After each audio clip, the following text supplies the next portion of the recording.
हुआ। उससे भी परम सौभाग्य की बात है कि मनुष्य रूपी मंदिर में बैठ करके हम लोगों को सत्संग सुनने का ये अवसर मिल रहा। सत्संग जल जो कोई पावे, मैलाई सब कट कट जावे। ये सत्संग है, ये कोई कथा और कीर्तन नहीं, किस्से और कहानियां नहीं, नाच गाना ढोल और मजीरा नहीं। ये महात्माओं की अजर अमर वाणियां हैं। यदि आपने ध्यान से सुन लिया तो निश्चय ही आपको अपने मानव जीवन के उद्देश्यों के बारे में पता चलेगा। आखिर ये मनुष्य शरीर हमको क्यों मिला है,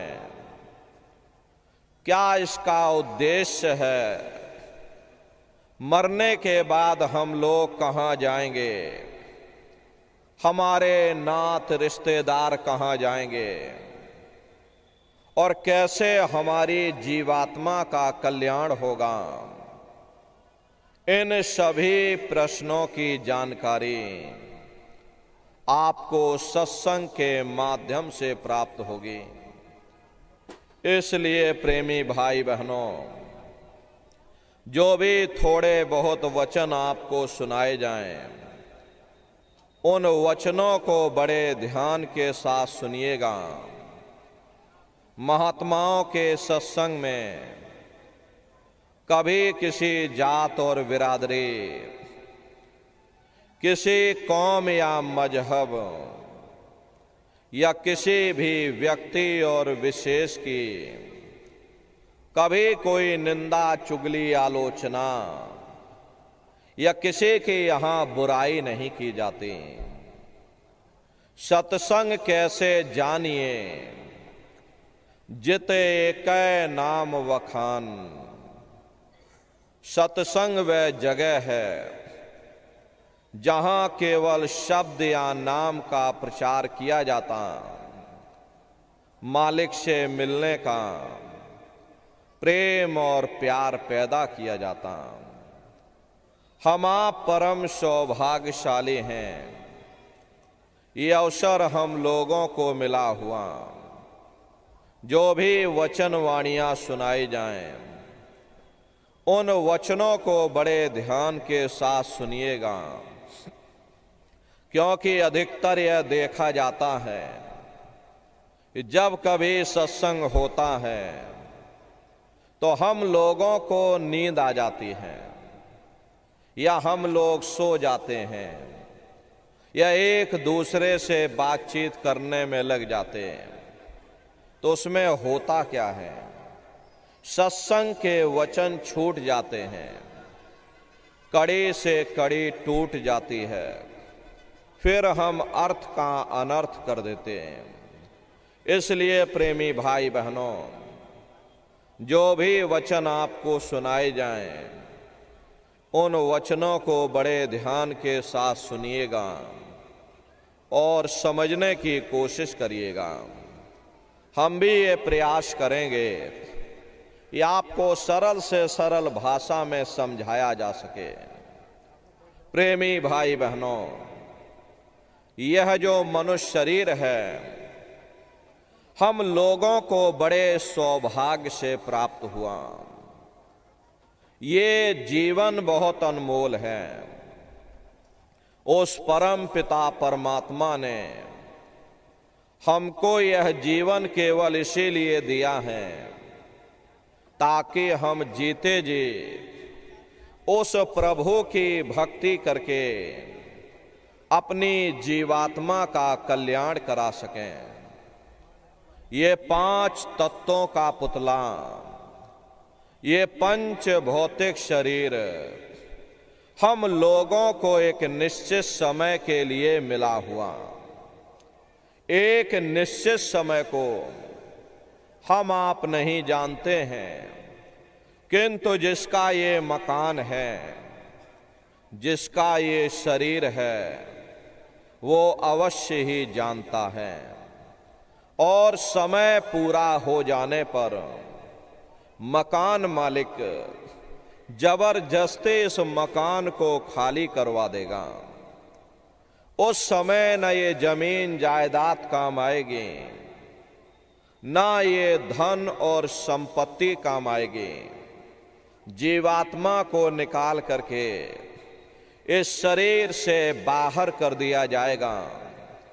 ये शरीर हमारा आपका यहीं जमीन पर गिर पड़ेगा, क्योंकि जीवात्मा के निकल जाने के बाद में ये शरीर सिर्फ एक माटी का पुतला है, उससे ज्यादा कुछ भी नहीं। आप इस मिट्टी के पुतले को ले जा करके शमशान भूमि पर जला करके राख कर दोगे। हमारा आपका नाम, हमारी आपकी ये जात और बिरादरी, जिसके लिए हम लोग इतना लड़ते और झगड़ते थे, ये रुतवा, ये शानो शौकत उसी शमशान भूमि पर जल करके राख हो जाएगी। महात्मा प्रेम से जीवों को समझाते हैं कि भाई मिली नरदेह यह तुमको, बनाओ काज कुछ अपना और पचो मत या इस जग में, जानियो रैन का सुपना। प्रेमी भाई बहनों, जैसे रात में हम लोग स्वप्न देखते हैं, हालांकि उस समय पर हमें स्वप्न सच मालूम पड़ता है, असली प्रतीत मालूम होता, लेकिन जब हम लोग सुबह उठते हैं, जब हमारी आंखें खुलती हैं, तब हमें होश आता है कि नहीं भाई, हम तो स्वप्न देख रहे थे, ये सब भ्रम है। ठीक उसी प्रकार से ये दुनिया भी 10-20-100 साल का स्वप्न है। अब आप कहोगे हम जाग रहे, परंतु प्रेमी भाई बहनों, ऐसा हरगिज नहीं है। जिस दिन मौत का वक्त आएगा, हम लोग रोएंगे, हाय हाय करके चिल्लाएंगे कि हाय, हमने सारी जिंदगी यूं ही स्वप्न में गुजार दी। अरे किसी को 40-50 साल के लिए मिला और किसी को 80-90-100 साल के लिए मिल गया। जितने जितने श्वास उस मालिक ने बख्शे हैं, उसे भुगतने के बाद में हम दुनिया के काम काज में उलझे हुए, दुनिया के कारोबार में हम आप फंसे हुए। लेकिन जिस वक्त ये श्वासों का भंडार खाली होगा, हर टेलीफोन खड़क जाएंगे, तार पहुंच जाएंगे, संदेश पहुंच जाएंगे, सब रिश्ते नातेदार, सब कुटुंब परिवार वाले, सब अड़ोस पड़ोस वाले मिनटों सेकंडों में इकट्ठा हो जाएंगे। हरे प्रेमी भाई बहनों, जिस शरीर से तुम इतना प्रेम किया करते थे, उसे कोई एक रात भी घर में रखने को तैयार नहीं होता। कंधों पर लटका करके शमशान भूमि पर छोड़ करके आ जाते हैं। हिंदू लोग तिनका तोड़ाते हैं, जैसे तिनका टूट गया, तेरा मेरा रिश्ता नाता टूट गया। मुसलमान, सिख या ईसाई लोग खाक की मिट्टी कब्र में डाल देते हैं कि जो मेरे लिए खाक की मिट्टी है, वह मेरे लिए तू है। मामूली कष्ट नहीं होता, मौत के समय में घनघोर पीड़ा होती है। जनमत मरत दुसह दुख होई।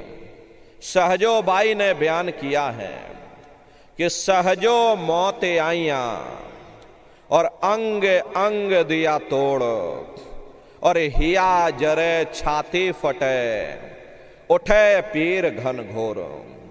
गुरु महाराज सत्संग में फरमाते थे, जैसे 1,00,000 बिच्छू एक साथ मिल करके हमारे शरीर पर डंक मारें, उससे भी लाखों करोड़ों गुना ज्यादा मौत के समय में दर्द होता है। जब मृत्यु आती है तो किस तरह से प्राण निकलते हैं, प्राणों के निकलने की क्या प्रक्रिया होती है, पहले उसे आप अच्छी तरह से समझिए। सिमटत भास श्वास उठ जावे, और प्राण पति जब सिमट समावे, उस समय हमारी ये श्वासें रुक जाती, शरीर की चेतना पीछे सिमटने लगती है। तो सबसे पहले गुदा चक्र टूटता है, क्योंकि गुदा चक्र में पृथ्वी का वास होता है।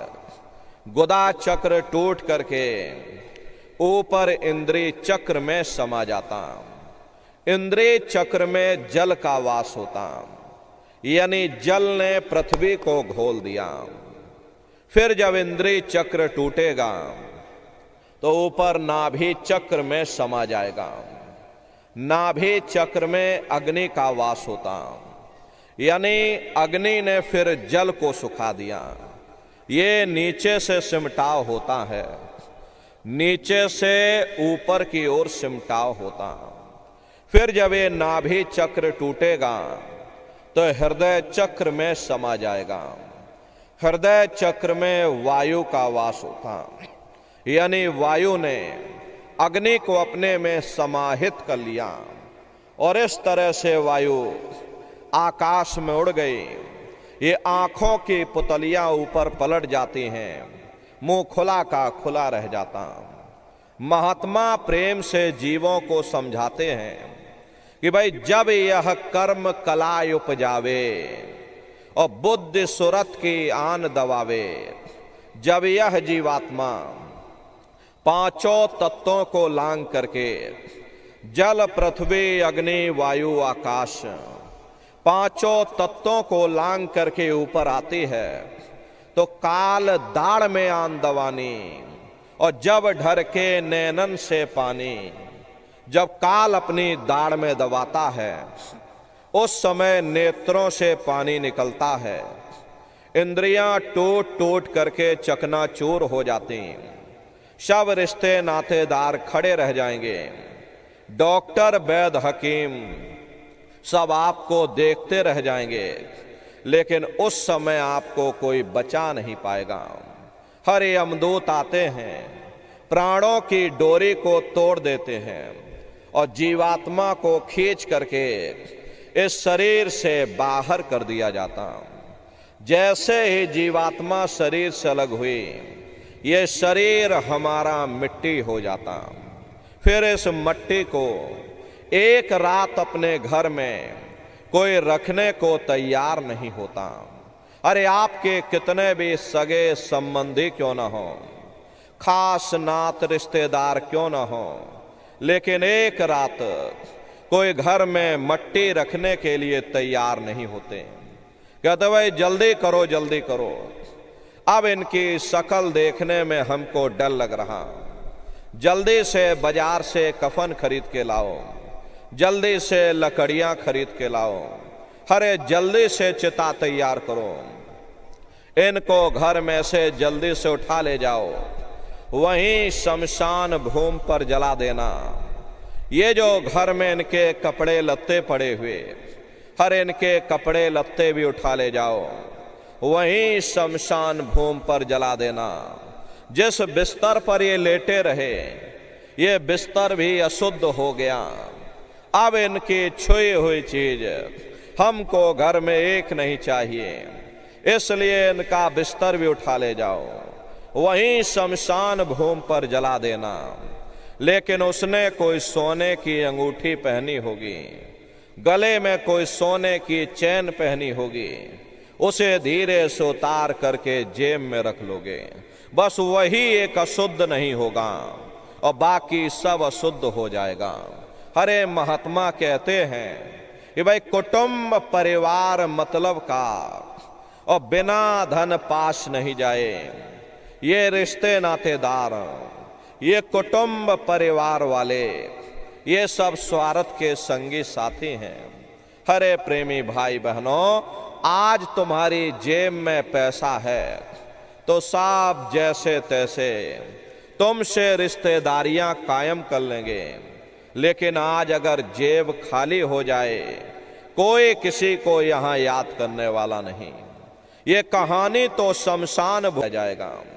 वहां पलक झपकते ही तुम्हारे अच्छे बुरे कर्मों का हिसाब किताब हो जाएगा।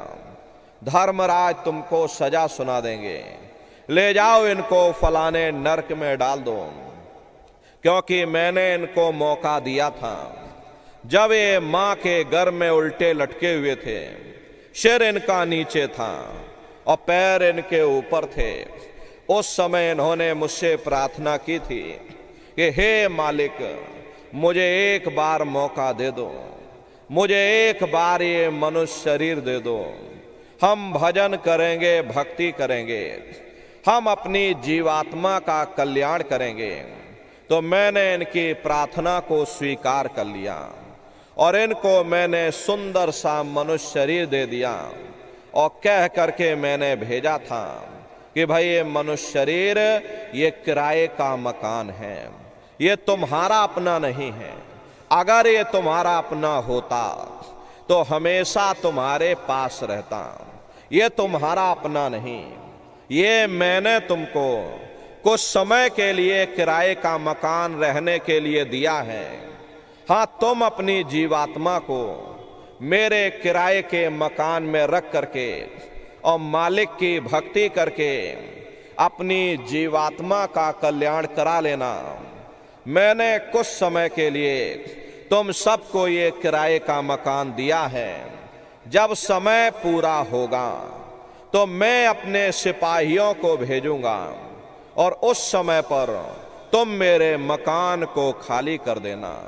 लेकिन इतना ध्यान रखना कि जैसा साफ सुथरा मैंने तुमको ये किराए का मकान दिया, वैसा ही साफ सुथरा तुम मुझको वापस कर देना। लेकिन इस किराए के मकान में बैठ करके इन्होंने अच्छे बुरे कर्म कर डाले। मेरे किराए के मकान को इन्होंने अपने कर्मों से गंदा कर दिया, इसलिए कर्मों की सजा इनको मिलेगी। ले जाओ इनको फलाने नरक। अरे महात्मा कभी झूठ नहीं बोलते। महात्माओं ने जब साधना किया और साधना करके जब ऊपर गए और ऊपर जा करके जब उन्होंने नरकों का हाल देखा, तो हमारी आपकी जानकारी के लिए उन्होंने धर्म ग्रंथों में लिख दिया कि लोह के खम्भ तपत के माही और जहां जीव को ले चिपटाई, वहां लोहे के खंबे अग्नि से धधक धधक कर लाल हो रहे हैं। ऐसे खोटे जीवों को उन खंभों में चिपटाया जाता है। जीव हाय हाय करके तड़फता है। तड़फ तड़फ जीव जुलम बुखारी और तपत खम्भ दुख उपजे भारी। असहनी वेदना होती है, असहनी दुख दर्द होता। जे वहां रोता और चिल्लाता रहता। लाखों लाख योजन मील तक तुम्हारे रोने और चिल्लाने की आवाज जाती है, लेकिन प्रेमी भाई बहनों, वहां कोई तुम्हारी पुकार सुनने वाला नहीं, कोई तुम्हारी दर्द भरी आवाज को सुनने वाला नहीं। ये दुर्दशा क्यों हो गई? क्योंकि हम लोग मनमुखी हो गए, मन के कहे पर चलने लग गए। मन के कहे पर चल करके अच्छे बुरे कर्म करने लग गए। कर्मों का ये जखीरा अंबार के अंबार हमने अपने सिर पर लाद लिए। आज उन्हीं कर्मों का भोग पा रहे हैं। हरे महात्मा कहते हैं कि भाई नर के अनेक और हैं और कहाँ लग कहूँ बखान, दुख भोगते यह जीव जो समान। कहते भाई एक नरक नहीं, ऐसे वहां पर अनेकों अनेक नरक बने हुए। कुंभी नरक निदान है और पड़े जीव जग जाए, और सिर समेत डूबा रहे सदा नरक के माही। कुंभी कहते हैं घड़े के आकार का बड़ा विशाल नरक बना हुआ, दुनिया भर का मवाद उसमें भरा, बड़े भारी बदबू उसमें से आती है, जीवों को उसी में डाल दिया जाता। जब ही नरक सिर ऊपर काढ़े और तभी ऊपर जूते जम मारे। जैसे ये जीव श्वास लेने के लिए अपने सिर को बाहर निकालता है, ऊपर यमदूत खड़े रहते हैं, नोकदार भालों से प्रहार कर देते हैं, जीव फिर उसी में डूब जाता है, युगों युगों तक डूबा रहता। कुंभी नरक कल्प लो वासा, मुख में नरक नाक में श्वासा। कल्प लो वासा यानी 1000 चौकड़ी युग का एक कल्प होता है, और कल्प लो वासा यानी युगों युगों तक ये जीव नरकों की यातनाओं को भोगता रहता। और नरकों की यातनाएं भोगने के बाद में इसी जीवात्मा को सीधे मनुष्य शरीर नहीं दिया जाता, बल्कि इसे 4 खान 84 लाख योनियों में डाल दिया जाता। जैसे बच्चा होता है, अब बच्चा पहले कक्षा 1 पास करेगा, फिर न कक्षा 2 में जाएगा। ऐसे ही प्रेमी भाई बहनों, वहां भी पूरा चैनल बना हुआ। नरकों की यातनाओं को भोगने के बाद में इन्हीं जीवों को 4 खान 84 लाख योनियों में डाल दिया जाता। प्रेमी भाई बहनों, ये 4 खान 84 लाख योनियां ये कोई मामूली योनियां नहीं होती। 4 खान का मतलब होता है अंडज, पिंडज, उपमज, स्थावर। ये 4 खाने होती हैं।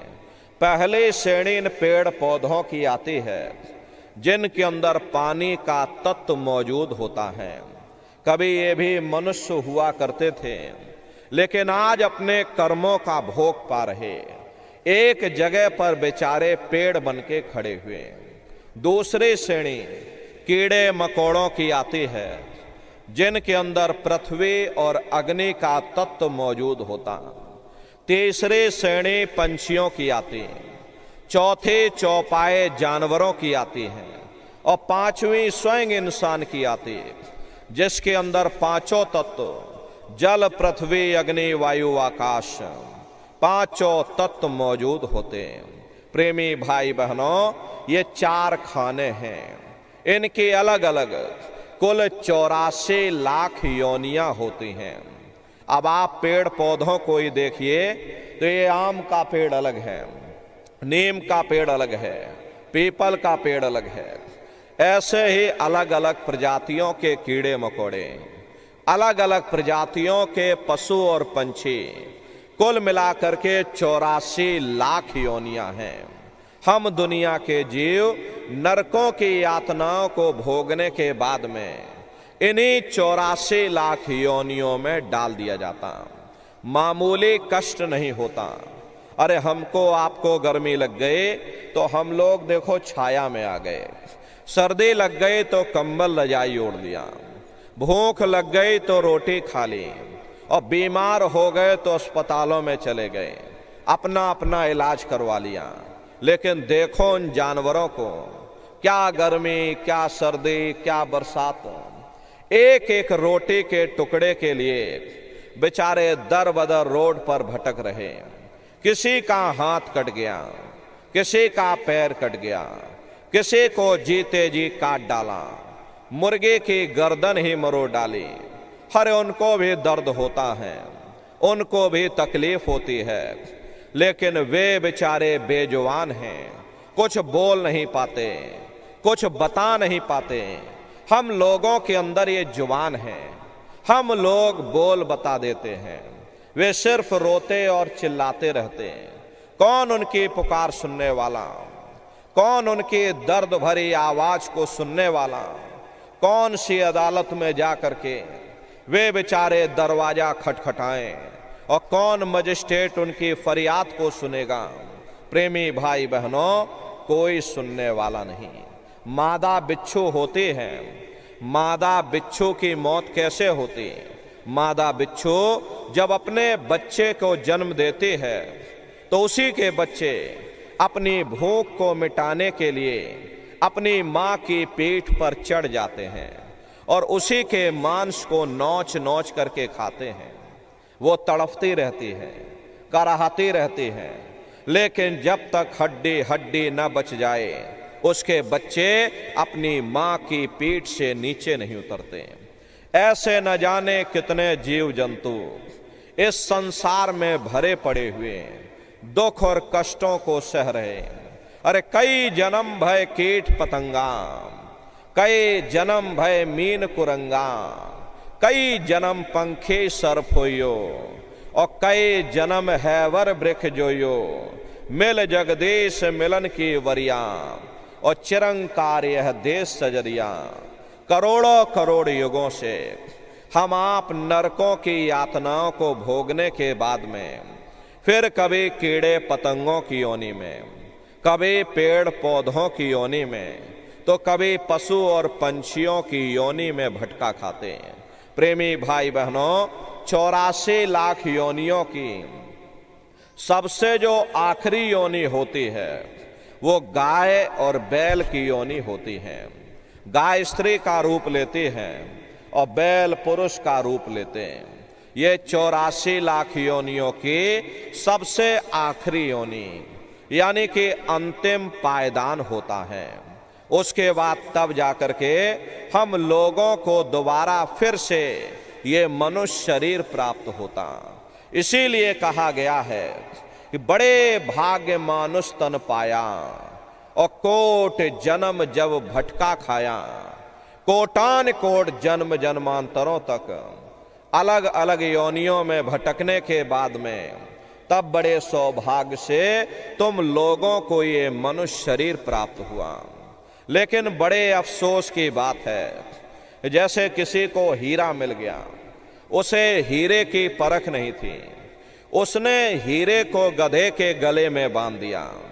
ठीक उसी प्रकार से ये मनुष्य शरीर उत्तम से उत्तम है, लेकिन इंसान इसकी कद्र नहीं करता।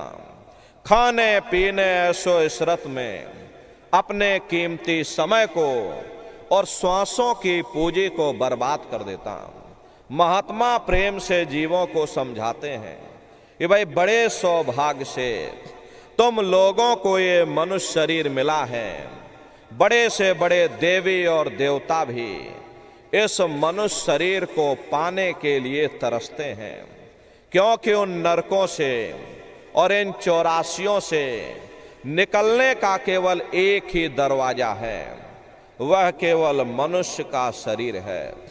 इसे मनुष्य रूपी मंदिर में बैठ करके हम उस परमात्मा की भक्ति कर सकते हैं। इसीलिए संतों महात्माओं ने इस पंच भौतिक शरीर को सच्चा हरि मंदिर कहकर याद किया कि हरि मंदिर यह शरीर है, ज्ञान रतन प्रकट होए, ये असली हरि मंदिर है। जब भी वो परमात्मा मिलेगा इसे हरि मंदिर के अंदर मिलेगा। इसे पंच भौतिक शरीर को ईसा मसीह साहब ने टेम्पल ऑफ लिविंग गॉड यानी जिंदा ईश्वर का मंदिर कहा। इसे पंच भौतिक शरीर को मुसलमान फकीरों ने कुदरती काबा कहकर याद किया। इसे पंच भौतिक शरीर को गुरु नानक साहब ने नर नारायणी देह कहकर याद किया। ये वो देह है जिसमें नारायण स्वयं विराजमान है। वो नारायण जब भी मिलेंगे तुम्हें तुम्हारे अंदर मिलेंगे। यही कबीर साहब ने लिखा है कि जो तिल माही तेल है और जो चकमक में आग, और तेरा साईं तुझ में और जाग सके तो जाग। जिस तरह से तिल में तेल होता है, पत्थर में अग्नि होती है, ठीक उसी तरह से वो मालिक हर एक के घट घट में, हर एक के वजूद के अंदर बैठा हुआ। यही आपकी धर्म पुस्तकों में भी लिखा है।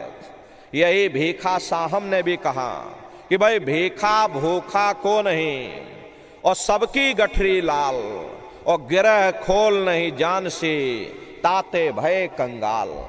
यानी उस परमात्मा ने इस शरीर के अंदर कोई कमी नहीं रखी, सबके अंदर नाम रूपी अमोलक दौलत रखी हुई। यही आपके धर्म ग्रंथों में भी लिखा कि मोको का ढूंढे रे बंदे, और मैं तो तेरे पास में, और ना तीरथ में ना मूरत में, मैं तो हूं विश्वास में। ना मैं तीरथ में मिलूंगा, ना मैं मूरत में मिलूंगा, ना मैं अन्य किसी कर्म कांड में मिलूंगा, ना मैं किताबों में मिलूंगा।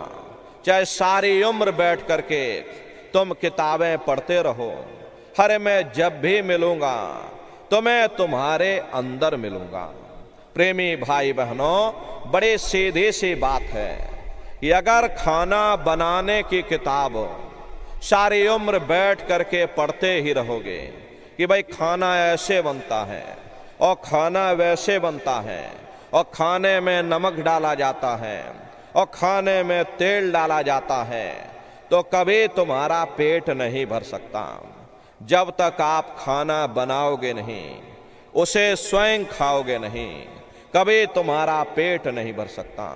हम वेदों की निंदा नहीं करते, हम ग्रंथों की निंदा नहीं करते, हम गीता कुरान और बाइबल की निंदा नहीं करते। अरे वेद शास्त्र गीता कुरान और बाइबल कहते हैं कि भाई मनुष्य के अंदर अंड खंड ब्रह्मांड है, स्वयं वो परमात्मा इसके अंदर बैठा हुआ। चलो अंदर चलो, अंदर चल करके उस परमात्मा का दर्शन दीदार करो। अब सवाल ये उठता है, भाई आखिर हम अपने अंदर जाकर के उस परमात्मा का दर्शन कैसे करेंगे? तो इसके लिए संतों महात्माओं ने केवल 3 साधन बताए। साधन 3 सार्योन वर्णे, और साधन सब थोथे मान। इस कलयुग में उस मालिक को प्राप्त करने के लिए संतों महात्माओं ने केवल 3 साधन बताए। पहला है सुमरन, दूसरा है ध्यान, और तीसरा है भजन। सुमरन कहते हैं मालिक को याद करना, ध्यान कहते हैं अपनी दिव्य दृष्टि को खोलना, और भजन कहते हैं कान में उंगली डाल करके उस शब्द को सुनना, उस नाम को सुनना, उस देववाणी आकाशवाणी को सुनना जो 24 घंटे तुम्हारे अंदर गूंज रही। प्रेमी भाई बहनों, ये सुरत शब्द नाम योग की साधना है। संतों का जो इतिहास रहा, संतों के इतिहास में सबसे पहले कबीर साहब आए, जिन्होंने सुरत शब्द नाम योग की साधना जारी की। उसके बाद गुरु नानक साहब आए। गुरु नानक साहब ने भी सुरत शब्द नाम योग की साधना जारी की। उसके बाद और भी महात्मा आए, कबीर, नानक, दादू दरिया, भीखा रविदास जी महाराज, पलटू साहब जी महाराज, जगजीवन साहब जी महाराज। आप चित्रकूट में चले जाइए, गोस्वामी जी महाराज जिन्होंने रामचरित्र मानस बनाई, उन्होंने भी सुरत शब्द नाम योग की साधना जारी की। राजस्थान की धरती पर देखो मीराबाई हुई, सहजोबाई हुई, उन्होंने भी उस मालिक को पाया तो सुरत शब्द नाम योग की साधना करके पाया। प्रेमी भाई बहनों, ये सुरत शब्द नाम योग की साधना है। सुरत कहते हैं जीवात्मा को, और शब्द कहते हैं उस आवाज को जिसको पकड़ करके ये जीवात्मा ऊपर से नीचे आई। प्रेमी भाई बहनों, हम लोग ऊपर से नीचे कैसे आए, पहले उसे आप अच्छी तरह समझ लो, क्योंकि अगर हमें अपने अस्तित्व का पता नहीं होगा तो हम कुछ भी समझ नहीं पाएंगे। हम लोग कैसे ऊपर से नीचे आए और कैसे आकर के फंस गए, जरा आप संक्षिप्त में समझिएगा। पहले यहाँ कुछ नहीं था, पहले ना हम थे ना आप थे, न ये जमीन थी ना आसमान था, ना देवी थे ना देवता थे। पहले कुछ नहीं था। तो पहले कौन था? आपकी धर्म पुस्तकों में लिखा है, एक अनीय अनामा अब सच्चिदानंद प्रभु धामा। वो एक अनीय अनामी महाप्रभु अपने अनामी धाम में अखंड राज किया करते थे। उस मालिक की मौज मर्जी उठी, उन्होंने 3 लोकों का विस्तार किया, यानी अगम लोक, अलख लोक और सत्य लोक। अगम लोक में अगम पुरुष को बैठाया, अलख लोक में अलख पुरुष भगवान को बैठा दिया और सतलोक में सतपुरुष भगवान को बैठा दिया। काफी समय जब बीत गया तो नीचे की रचनाओं का विस्तार सतपुरुष भगवान ने अपनी मौज मर्जी से किया। उन्होंने अपनी आवाज पर अनंतों अनंत ब्रह्मांडों की रचना की और अपने 16 पुत्रों को सबसे पहले नीचे उतारा गया। निरंजन भगवान, जिनको दुनिया ईश्वर कहती है, सतपुरुष भगवान के ये सबसे छोटे पुत्र हैं। इन 16 पुत्रों ने नीचे आकर घनघोर तपस्या की और अपने पिता को प्रसन्न करके, यानी सतपुरुष भगवान को प्रसन्न करके सतलोक के समान, यानी उन्हीं के समान एक छोटा सा राज्य वरदान के रूप में मांग लिया। राज्य हमेशा चेतन पर किया जाता है, जड़ पर नहीं किया जाता। इसीलिए इनको रूहों का, यानी कि जीवात्माओं का, यानी कि सुरतों का एक छोटा सा भंडार वरदान के रूप में इनको दे दिया। जब जीवात्माएं ऊपर से नीचे उतारी जाने लगी, जब हमको आपको ऊपर से नीचे उतारा जाने लगा तो हम लोग घबराने लगे। उस समय सतपुरुष भगवान ने आदेश किया कि तुम जाओ, जाकर नीचे आराम से रहो और जब समय पूरा होगा तब तुम वापस चले आना। सतपुरुष के आदेश पर ये रूहें, ये जीवात्माएं, यानी कि हम और आप नीचे आने को तैयार हो गए। सबसे पहले 4 प्रकार के कपड़े, कारण कपड़ा, सूक्ष्म कपड़ा, लिंग कपड़ा और स्थूल कपड़ा, ये 4 प्रकार के कपड़े हमारे आप के ऊपर डाले गए, यानी जीवात्माओं को पहनाए गए। और शब्द को पकड़ा करके, उस आवाज को पकड़ा करके मंडल वाई मंडल, परत दर परत हम लोगों को नीचे उतारते चले गए। और इसी मृतलोक में, इसी स्थूल शरीर में, दोनों आंखों के मध्य भाग में हम लोगों को बैठा दिया। जब हम लोग ऊपर से नीचे मृतलोक में आ गए, उस समय पर सतयुग का समय था। सतयुग योगी सब विज्ञानी और करे हर ध्यान तरे भव प्राणी। उस समय सब ज्ञानी और विज्ञानी थे, सबकी आंख कान खुली हुई थी, रोज मालिक का दर्शन करते थे, रोज आते और रोज जाते थे। और जब समय पूरा हो जाता था, ये जीवात्माएं अपने देश वापस लौट जाती थी और ऐसे न जाने कितनी जीवात्माएं वापस अपने घर लौट गईं। तब निरंजन भगवान ने विचार किया कि हमने इतनी मेहनत की, हमने इतनी तपस्या की, जीवात्माओं का छोटा सा भंडार वरदान के रूप में मांग लिया। अगर ये जीवात्माएं ऐसे ही अपने घर वापस लौट जाएंगे, हम कोई रोक टोक इन पर नहीं लगाएंगे, तो एक दिन मेरा राज्य खाली हो जाएगा, फिर हम राज किस पर करेंगे। तो उन्होंने बड़ी होशियारी के साथ कर्मों का विधान बना दिया और कर्मों का विधान बना करके जीवात्माओं को सुना दिया गया कि भाई ये पुण्य कर्म है, ये पाप कर्म है, ये शुभ कर्म है और ये अशुभ कर्म है। और जीवात्माओं को कह दिया कि भाई काल रूप में तिनकर भ्राता और शुभ अशुभ कर्म फल दाता, यानी मैं काल रूप हूं और शुभ अशुभ कर्मों का मैं फल दूंगा। यानी कर्म करने की स्वतंत्रता हमको आपको दे दी गई और फल देने का अधिकार इन्होंने अपने हाथों में रख लिया। अब धीरे धीरे ये जीवात्माएं कर्मों की बेड़ियों में जकड़ती चली गईं। जिस नाम की डोरी को पकड़ करके, जिस शब्द को पकड़ करके ये जीवात्माएं ऊपर से नीचे आई थी, कर्मों के ही कारण वो शब्द की डोरी, वो नाम की डोरी हाथ से छूट गई। तब से लेके आज तक न जाने कितने युग और कल्प बीत गए, हम लोग यहीं पर भटका खा रहे हैं। अगर वो नाम की डोरी हाथ में आ जाए, वो शब्द की डोरी हाथ में आ जाए, तो शब्द कर्म की रेख कटावे और शब्द शब्द में जाए मिलावे।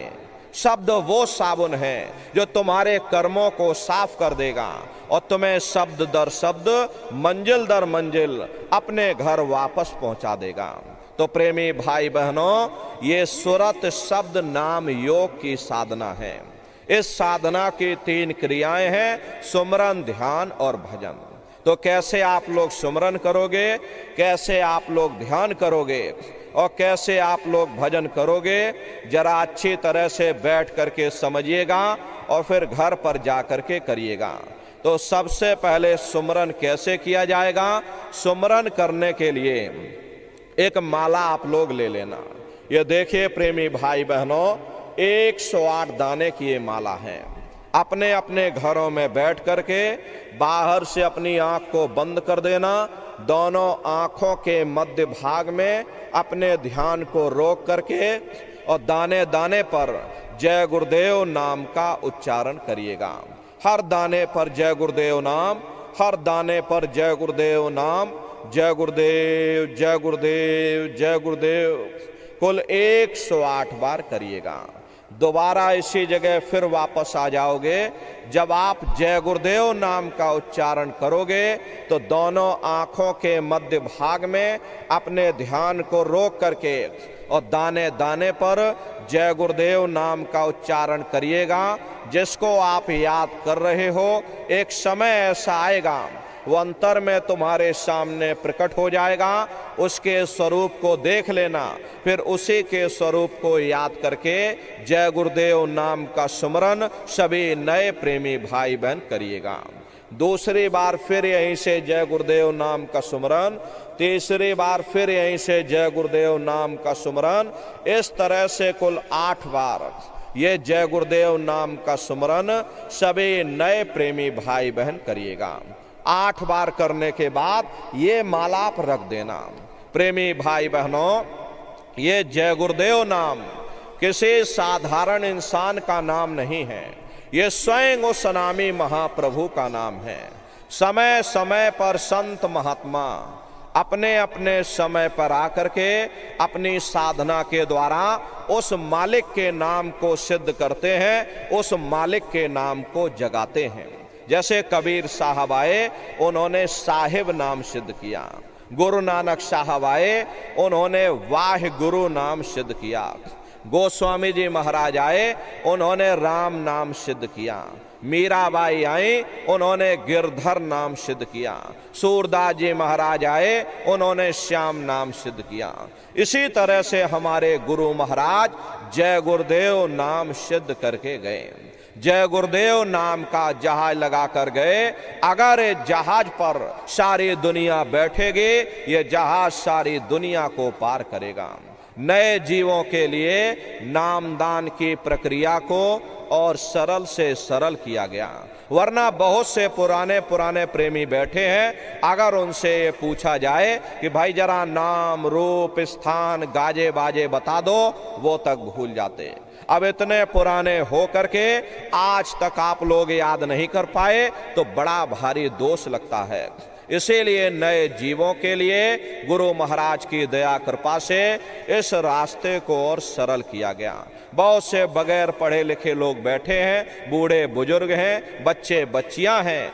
आसानी से आप लोग समझ जाओ, सुमरन ध्यान भजन कर सको, इसीलिए इस रास्ते को और सरल से सरल किया गया। एक है साध है सब सद है, सब साध है सब जाए। पहले अपने गुरु की उंगली पकड़ लो, क्योंकि गुरु तुम्हारा सच्चा रहबर है।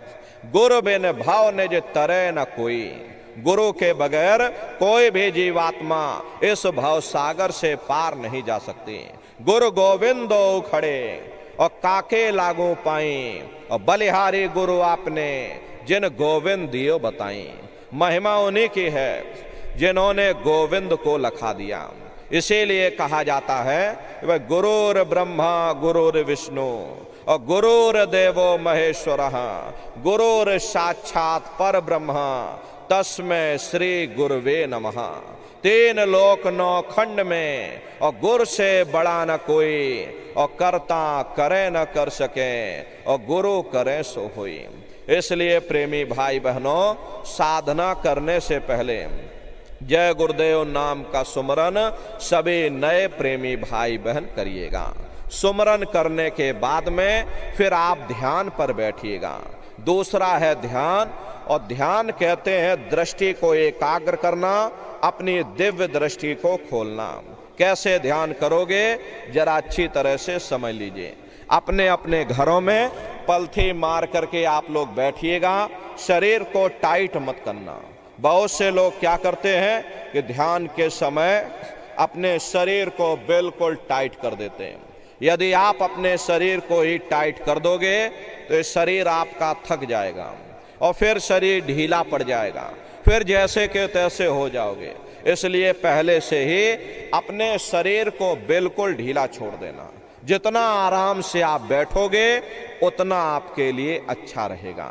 तो ढीले बदन से बैठिएगा, आंखों को धीरे से बंद कर देना, इन आंखों पर भी कोई जोर मत देना। बहुत से प्रेमी क्या करते हैं कि अपनी दृष्टि को, ध्यान प्रेमी भाई बहनों, आंखों पर जोर लगाते हैं ताकि जल्दी से दृष्टि एकाग्र हो जाए। तो जोर लगा करके आंखों को बंद करके दृष्टि को एकाग्र करने की कोशिश करते हैं। यदि आप अपनी बाहरी आंखों पर जोर डालोगे तो आपकी आंखों की पुतलियों में दर्द होगा, फिर आप अपनी बाहरी आंखों को खोल दोगे। प्रेमी भाई बहनों, इस बात को ध्यान रखिएगा कि ध्यान के समय इन बाहरी आंखों का यहाँ पर कोई काम नहीं। जैसे सोते समय धीरे से आंख को बंद करते हो, ऐसे ही धीरे से आंख को बंद कर लेना। दोनों आंखों के मध्य भाग में दूर सामने देखिएगा, सामने आपको अंधेरा दिखाई पड़ेगा। बस उसी अंधेरे में एक जगह पर अपनी दृष्टि को एकाग्र करिएगा। होशियारी यही रहे ये आंखों की पुतलियां अंदर अंदर हिलने ना पाए। शुरुआती समय में ये आंखों की पुतलियां अंदर अंदर हिलेंगी, लेकिन जब आप अभ्यास करोगे, करत करत अभ्यास ते और जड़मत होत सुजान, जब अभ्यास करते रहोगे तो आंखों की पुतलियां हिलना बंद हो जाएंगी। तो दूर सामने अंधेरे में एक जगह पर आप अपनी दृष्टि को रोकिएगा, या उस अंधेरे को ही आप देखते रहना। एक टक हो करके सामने अंधेरे को देखते रहिएगा, दृष्टि अपने आप एकाग्र हो जाएगी। उस समय किसी के बारे में सोचना नहीं, किसी के बारे में विचार मत करिएगा, शरीर को बिल्कुल हिलाना डुलाना नहीं, शून्य हो करके बस सामने अंधेरे को देखते रहो। जितना देर आपसे बन सके आप उस अंधेरे को देखते रहिएगा। प्रेमी भाई बहनों, देखते देखते देखते देखते आपकी दृष्टि अंधेरे में रुक जाएगी, और जैसे ही आपकी दृष्टि उस अंधेरे में एकाग्र होगी तो सुई की नोक के बराबर काले में भी काला बिंदु, बड़ा चमकीला बिंदु होगा, तारे की तरह चमचम चमचम चमकेगा, वो सामने आपको दिखाई पड़ जाएगा। जब वो चमकदार बिंदु सामने दिखाई पड़ जाए तब आप अपनी दृष्टि को उस बिंदु पर एकाग्र करिएगा। जब आप अपनी दृष्टि बिंदु पर एकाग्र करोगे तो बिंदु के चारों तरफ से बड़ा भारी प्रकाश निकलेगा, चक्र की तरह से बहुरंगी प्रकाश होगा, इंद्रधनुष की तरह से वो बहुरंगी प्रकाश होगा। वो प्रकाश धीरे धीरे बड़ा होता चला जाएगा। साधक इतना मोहित हो जाता है कि बिंदु को तो छोड़ देता है और दाएं बाएं प्रकाश को देखने में लग जाता। जब आप दाएं बाएं प्रकाश को देखने में लग जाओगे, क्योंकि प्रकाश उस बिंदु से निकल रहा और आपने बिंदु को छोड़ दिया, प्रकाश को देखने में लग गए, तो प्रकाश भी गायब हो जाएगा, वो बिंदु भी गायब हो जाएगा, फिर अंतर में अंधेरा छा जाएगा, फिर आपको उतनी मेहनत करनी पड़ेगी। इसलिए दाएं बाएं बिल्कुल मत देखिएगा। आपका निशाना उस बिंदु पर टिका रहे जिसमें से वो प्रकाश निकल रहा, वही बिंदु दरवाजा है, वही बिंदु खिड़की है। उसी को हरि का द्वार यानी कि हरिद्वार कहा गया। बहुत विशाल वो दरवाजा, ये संसार कुछ नहीं है। ऐसे लाखों संसार इकट्ठे करके एक साथ दरवाजे के अंदर डाल दिए जाएं, पता तक नहीं चलेगा। इतना विशाल वो हरि का द्वार तुम्हारे अंदर बना हुआ। जब एक टक हो करके आप उस बिंदु को देखते रहोगे तो वो बिंदु फट जाएगा, वो दरवाजा खुल जाएगा, ये शिव नेत्र खुल जाएगा, ये दिव्य दृष्टि खुल जाएगी और आप दरवाजे के अंदर दाखिल हो जाओगे। एक बार प्रेमी भाई बहनों ये दिव्य दृष्टि खुल जाए, फिर क्या भूत क्या भविष्य और क्या वर्तमान, कोई भेद आपसे गुप्त नहीं रहेगा। लाखों वर्ष पहले क्या हुआ था, भविष्य में क्या होने वाला है, आप बैठ करके और ध्यान में सब कुछ देख सकते हो। तो यह है ध्यान करने का तरीका। और तीसरा है भजन। गाने बजाने का नाम भजन नहीं है, नाच गाना ढोल मजीरा का नाम भजन नहीं है। भजन कहते हो उस रूहानी आवाज को सुनना, उस शब्द को सुनना, उस नाम को सुनना जो 24 घंटे तुम्हारे अंदर गूंज रही है, जिसको पकड़ करके ये जीवात्माएं ऊपर से नीचे आई हैं, उसी शब्द को पकड़ने का नाम भजन है। तो कैसे भजन करोगे जरा अच्छी तरह से आप समझिए। ये दोनों उंगली कानों में डाल करके एक कानों को बंद कर लेना। कान इसीलिए बंद किए जाते हैं ताकि बाहर की कोई आवाज हमको सुनाई ना पड़े। अपनी सुविधा के अनुसार बैठिएगा। कुर्सी पर चाहे कुर्सी पर बैठ जाओ, सोफे पर चाहे सोफे पर बैठ जाना, या कोई तकिया इस तरह से रख लेना और दोनों कोहनियां रख करके दोनों उंगली कानों में डाल करके ये कानों को बंद कर लेना। बहुत सी हमारी माताएं बहनें हैं, बूढ़े बुजुर्ग हैं, आपके घुटनों में दर्द होता होगा या रीढ़ की हड्डी में दर्द होता होगा। आप बैठ करके भजन नहीं कर पाते हो तो आप लेट करके भजन करिएगा। ऐसे सीधे लेट जाना और लेटे लेटे आंख और कान को बंद कर लेना। मतलब तो आंख और कान को बंद करना है, चाहे आप लेट करके करो चाहे आप बैठ करके करो, लेकिन इतना ध्यान रखिएगा कि कहीं लेटे लेटे हम सो ना जाएं, इसलिए चेत करके रहिएगा। यही कहा गया कि भाई आंख कान मुख बंद कराओ, अनहद झिंगा शब्द सुनाओ। यानी पहले अपनी आंख को बंद करो, अपने मुख को बंद करो, दोनों उंगली कानों में डाल करके ये कानों को बंद कर लो और ऊंचे से ऊंचा ध्यान दे करके उस आवाज को सुनने की कोशिश करो।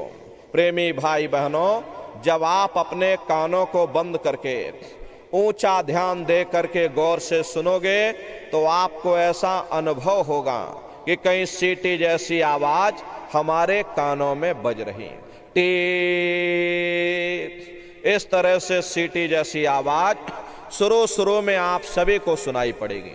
शाम को अपने अपने घरों में जाकर बैठिएगा, ये कानों को जरा बंद कर लेना, अंतर में गौर से सुनिएगा, सीटी जैसी आवाज आप सभी को सुनाई पड़ेगी। करना कुछ नहीं है, लेटे हो चाहे बैठे हो, बस आप उस आवाज को सुनते रहना, सुनते सुनते उसी में लीन हो जाओ। जब आप उसमें लीन हो जाओगे तो कुछ समय बाद में दोबारा आपको अनुभव होगा कि कहीं बड़ी दूर से एक महीन आवाज, घंटे और शंख की आवाज हमारे कानों में बज रही, जैसे मंदिरों में घंटियां बजती हैं, टन टन टन। तो बाहर तो आपने नकल किया, महात्माओं ने कहा था भाई ये शरीर तुम्हारा सच्चा हरि मंदिर है, इसे हरि मंदिर के अंदर 24 घंटे वो घंटे और शंख की आवाज गूंज रही है। उसी घंटे शंख की आवाज को महात्माओं ने शब्द कहा। अरे आपकी धर्म पुस्तकों में लिखा है कि पोथी पढ़ पढ़ जग मुआ, पंडित भया न कोई, और 2.5 अक्षर प्रेम का, और पढ़े सो पंडित होई। दुनिया वाले कहते हैं कि 2.5 अक्षर का मतलब प्रेम है। प्रेम नहीं है। प्रेम में तो मात्रा लगी हुई। यहां पर जिस 2.5 अक्षर का वर्णन उन महात्माओं ने किया है वो है शब्द, शा, आदा, बा और दाम। उसे शब्द को महात्माओं ने नाम कहा। कलयुग जोग न यज्ञ न ज्ञाना, एक आधार नाम गुण गाना। कलयुग में न जोग है, न यज्ञ है, न ये ज्ञान है। कलयुग में क्या है? कलयुग केवल नाम आधारा, और सुमेर सुमेर नर उतर ही पारा। कलयुग में केवल नाम का आधार है, वो नाम तुम्हारे अंदर 24 घंटे गूंज रहा। उसी घंटे संग की आवाज को महात्माओं ने शब्द या नाम कहा। उसी घंटे संग की आवाज को मुसलमान फकीरों ने कलमा कहा। उसी घंटे संग की आवाज को ईसा मसीह साहब ने वर्ड या लागश कहकर याद किया। उसी घंटे संग की आवाज को गुरु नानक साहब ने अनहद वाणी कहकर याद किया। चीन में जो महात्मा हुए उन्होंने इसको ताओ कहकर याद किया, और हिंदू महात्माओं ने इसे देववाणी, आकाशवाणी कहकर याद किया। उन अलग अलग महात्माओं ने अपनी अपनी भाषा में हम लोगों को समझाने की कोशिश की कि भाई वो घंटे संग की आवाज तुम्हारे सबके अंदर गूंज रही है, वो आपको सुनाई पड़ेगी। लेकिन शुरुआती समय में आपको ऐसा मालूम पड़ेगा कि कहीं बड़ी दूर पर घंटियां बज रही, टन टन टन, लेकिन सुनाई हर एक को पड़ेगी। प्रेमी भाई बहनों, जब घंटे और शंख की आवाज आपको सुनाई पड़ने लग जाए तब आप सीटी की आवाज को छोड़ देना और घंटे शंख की आवाज को पकड़ लेना, उसको आप सुनने लग जाना। जब आप उसको सुनने लग जाओगे तो वो आवाज धीरे धीरे बढ़ना शुरू होगी, और बढ़ते बढ़ते इस कदर बढ़ेगी ये आपके रोम रोम में घंटे और शंख की आवाज गूंजने लग जाएगी। बड़े घनघोर आवाज होती है, बड़े मधुर वो आवाज होती है। ये जो दुनिया के गाने और संगीत आप लोग सुनते हो, उस रूहानी संगीत के सामने ये दुनिया के संगीत कुछ नहीं है। जब आप उस रूहानी संगीत को सुनोगे, इतना भारी आनंद आपके ऊपर छा जाएगा, इतनी खुशी आपको होगी, ऐसा नशा आपके ऊपर चढ़ जाएगा या आप सारी दुनिया को ही भूल जाओगे, इतना आप उस आवाज में खो जाओगे। प्रेमी भाई बहनों, शंकर भगवान को वही नशा चढ़ा था। शंकर भगवान कोई गांजा भांग नहीं पीते थे। ये तो हमने आपने शंकर भगवान को भी बदनाम कर डाला कि शंकर भगवान गांजा भांग पीते थे तो चलो हम भी गांजा भांग पिएंगे। लेकिन ऐ नन्नारियों, शंकर भगवान ने कभी गांजा भांग नहीं पिया। शंकर भगवान जिस नशे में लीन रहते थे वो नाम का नशा था, वो ध्यान का नशा था, वो भक्ति का नशा था। जब आप उस आवाज को सुनोगे तो आपको भी वो नशा चढ़ जाएगा, क्योंकि उस आवाज में चुंबक है। जब आप उस आवाज को सुनोगे तो वो आवाज आपको अपनी ओर खींचेगी, और जब खिंचाव होगा तो जीवात्मा का फैला हुआ प्रकाश ये 9 दरवाजों से सिमटने लगेगा। अब ये 9 दरवाजे कौन कौन से हैं? देखो प्रेमी भाई बहनों, अच्छी तरह समझिएगा, ये बहुत बड़ा विज्ञान है। दुनिया का विज्ञान जब समाप्त हो जाएगा तो ये विज्ञान प्रारंभ होगा। तो 9 दरवाजे कौन कौन से हैं? 2 आंख, 2 कान, 2 नाक के सुराख, 1 मुंह और 2 मलमूत्र का रास्ता, ये शरीर के 9 दरवाजे हैं। सबसे पहला दरवाजा गुदा चक्र आता है। गुदा चक्र में गणेश जी वास करते हैं। गणेश जी वहाँ के मालिक हैं। ये 4 दल का कवल है, यहाँ पर पृथ्वी तत्व पाया जाता है। उसके ऊपर इंद्रिय चक्र आता है।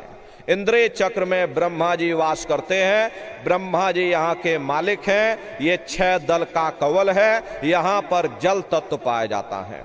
उसके ऊपर ये नाभि चक्र आता है। नाभि चक्र में विष्णु जी वास करते हैं। विष्णु जी यहाँ के मालिक हैं। ये 8 दल का कवल है, यहाँ पर अग्नि तत्व पाया जाता है। लोग कहते हैं कि विष्णु पालनहार हैं, उनकी बात बिल्कुल सही है। वास्तव में विष्णु जी पालनहार ही होते हैं। अब किस तरह से होते हैं जरा उसे आप समझिए। प्रेमी भाई बहनों, ये नाभि चक्र पर विष्णु जी विराजमान होते हैं। विराजमान तो वो ऊपर होते हैं, लेकिन उनकी जो किरणें होती हैं वो अपने अपने चक्रों पर पड़ती हैं। तो प्रेमी भाई बहनों, ये नाभि चक्र में विष्णु जी विराजमान होते हैं। जो भी हम भोजन करते हैं वो भोजन हमारे पेट में जाता है। इसी नाभि चक्र से बहुत सी नाड़ियां निकली हैं जो हमारे आंखों की तरफ जाती हैं, कानों की तरफ जाती हैं, दिमाग की तरफ जाती हैं, शरीर के हर एक अंग में जाती हैं। जो भी हम भोजन करते हैं उस भोजन का जो तत्व बनता है इसी नाभि चक्र के जरिए, नाड़ियों के जरिए यहीं से पूरे शरीर में प्रवाहित होता है।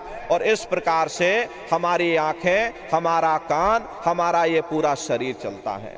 और इस तरह से प्रेमी भाई बहनों, नाभि चक्र से ही शरीर को पूरी ताकत मिलती है और नाभि चक्र पर विष्णु जी विराजमान होते हैं। तो इस तरह से प्रेमियों, विष्णु जी को पालनहार कहा गया। इसी के ऊपर ये हृदय चक्र होता है।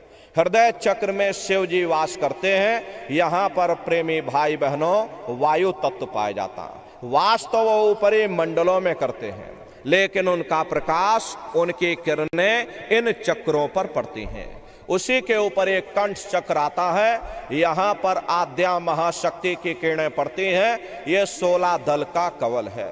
और आप सबसे ऊपर तुम्हारी जीवात्मा ये सबसे ऊपर दोनों आंखों के मध्य भाग में बैठी है, जहां पर देवियां बिंदी लगाती हैं और पुरुष जहां पर टीका लगाते हैं।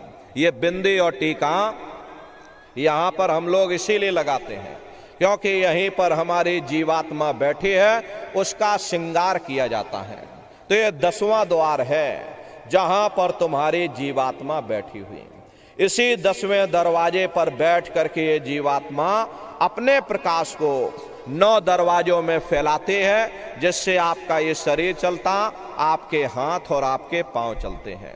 जब आप भजन करोगे और घंटे शंख की आवाज को सुनोगे तो उस आवाज में चुंबक है, वो आवाज आपको अपनी ओर खींचेगी। और जब खिंचाव होगा तो जीवात्मा का फैला हुआ प्रकाश ये 9 दरवाजों से सिमट करके यही 10वें दरवाजे पर इकट्ठा हो जाएगा। और जैसे सारी शक्ति, सारी चेतना यहाँ पर इकट्ठी हुई, तुरंत शब्द जीवात्मा को खींच करके इस शरीर से बाहर कर देगा। फिर आप अपनी आंखों से देखिएगा कि हमारा शरीर ये है और हम ये खड़े। आप अपने शरीर से अलग हो जाओगे। जैसे चिड़िया होती है, चिड़िया घोंसले से निकल करके आसमानों की उड़ान भरती है, शाम को फिर अपने घोंसले में आ जाती। ऐसे ही तुम्हारी ये जीवात्मा इस शरीर रूपी घोंसले से निकल करके आसमानों की उड़ान भरेगी, ब्रह्मांडों की सैर करेगी, देवी देवताओं के दर्शन करेगी, राम और कृष्ण के दर्शन करेगी और घूम करके फिर अपने शरीर रूपी घोंसले में वापस चली आएगी। प्रेमी भाई बहनों, ये ब्रह्मा विष्णु महादेव जिनके सारे दुनिया पूजा करती है। अरे आप सभी लोग ब्रह्मा विष्णु महादेव की पूजा करते हो, लेकिन कभी आपने ये नहीं सोचा भाई जिनके हम सभी लोग पूजा करते हैं, आखिर ये ब्रह्मा विष्णु महादेव कौन हैं? आपने बहुत कथाएं सुनी होंगी, बहुत आग भागवतों में गए होंगे, लेकिन कभी आपने विचार नहीं किया भाई जिनकी हम सभी लोग पूजा करते हैं, ये ब्रह्मा विष्णु महादेव आखिर हैं कौन? ये कहाँ पर रहते हैं? ये क्या काम करते हैं? इनके माँ बाप कौन हैं? राम कौन है? कृष्ण कौन है? ईश्वर कौन है? ब्रह्म कौन है? पार ब्रह्म कौन है? ये लोग कहाँ पर रहते हैं? तो जरा संक्षिप्त में आप समझिएगा। प्रेमी भाई बहनों, ये पराविद्या है, ये आध्यात्म विज्ञान है। दुनिया का विज्ञान ये तो आपका चंद्रमा तक पहुंचा है, लेकिन ये आध्यात्म विज्ञान कहां तक पहुंचा, जरा संक्षिप्त में आप समझिएगा। प्रेमी भाई बहनों, जब आप भजन करोगे और घंटे शंख की आवाज को पकड़ करके जब आप शरीर रूपी घोंसले से बाहर निकल जाओगे तो उसी घंटे शंख की आवाज को पकड़ करके ये जीवात्मा ब्रह्मांडों की चढ़ाई करती है। पलक झपकते यह जीवात्मा खरबों योजन ऊपर चली जाती है। ये रॉकेट और मिसाइल की कुछ नहीं क्षमता। प्रेमी भाई बहनों, सेकंड भर आपको नहीं लगेगा, पलक झपकाओगे और खरबों योजन ऊपर आप चले जाओगे। ये चांद, सूरज और सितारों को पार करने के बाद सबसे पहले जो आपको लोक मिलेगा उसे महात्माओं ने शिवलोक कहा। शिवलोक वो तमोगुणी स्थान है। वहां के मालिक शिव जी हैं, वो पार्वती जी के साथ उस लोक में विराजमान हैं। चैतन्य धार जो ऊपर से नीचे आ रही, जिसे महात्माओं ने गंगा कहा, वह अपना केंद्र बिंदु शिवलोक को बनाती है। इसीलिए शिव जी की जटा में ये गंगा दर्शाई जाती हैं। इस लोक में असंख्यों जीवात्माएं रहती हैं। ये सभी जीवात्माएं शिव स्वरूप में मौजूद होती हैं। जब आप वहां पर पहुंचोगे और शिव जी का जब प्रत्यक्ष दर्शन करोगे तो आपका स्वरूप भी शिव के समान यानी शिव स्वरूप हो जाएगा। जो शक्तियां शिव जी को प्राप्त होती हैं वही शक्तियां साधक को भी प्राप्त होती हैं। शिव जी का दर्शन करने के बाद फिर जब आप ऊपर चढ़ोगे, उसी के ऊपर ब्रह्मा जी का लोक आएगा। ब्रह्मा जी का लोक वो रजोगुणी स्थान है। वहां के मालिक ब्रह्मा जी हैं, वो गायत्री, सावित्री और सरस्वती के साथ उस लोक में विराजमान हैं। वहां पर वेद ध्वनियां सदा उस लोक में उच्चारण होती रहती हैं। और ब्रह्मा जी का दर्शन करने के बाद फिर घंटे शंख की आवाज को पकड़ करके फिर जब आप ऊपर चढ़ोगे, उसी के ऊपर विष्णु लोक आएगा। प्रेमी भाई बहनों, घंटे शंख की आवाज को पकड़ करके रखना पड़ता है। यदि आपने उस आवाज को छोड़ दिया, सेकंड भर आपको नहीं लगेगा, धड़ाम से आप अपने शरीर में वापस लौट आओगे और ये बाहरी आंखों को खोल दोगे। इसीलिए उस आवाज को पकड़ करके रखना पड़ता। तो ब्रह्मा जी का दर्शन करने के बाद फिर घंटे शंख की आवाज को पकड़ करके फिर जब आप ऊपर चढ़ोगे, उसी के ऊपर विष्णु लोक आएगा। विष्णु लोक वो सतोगुणी स्थान है। वहां के मालिक विष्णु जी हैं। उनका बड़ा मनमोहक स्वरूप है। उनकी 4 भुजाएं हैं और चारों भुजाओं में शंख, गदा, पद्म और चक्र सुशोभित हैं। और आप क्षीर सागर में लक्ष्मी जी के साथ विराजमान हैं। ये तीनों देवता ब्रह्मा, विष्णु और महादेव अपने अपने लोक में बैठ करके राज कर रहे हैं। एक रचयिता है जो जीवों को रचता है, एक पालनहार है जो जीवों को पालता है, और एक संहार करता है जो जीवों को नष्ट कर देता है। इनकी जो माता है वो आद्या महाशक्ति हैं। ब्रह्मा, विष्णु, महादेव लोक के ऊपर वो आद्या महाशक्ति का लोक आता है।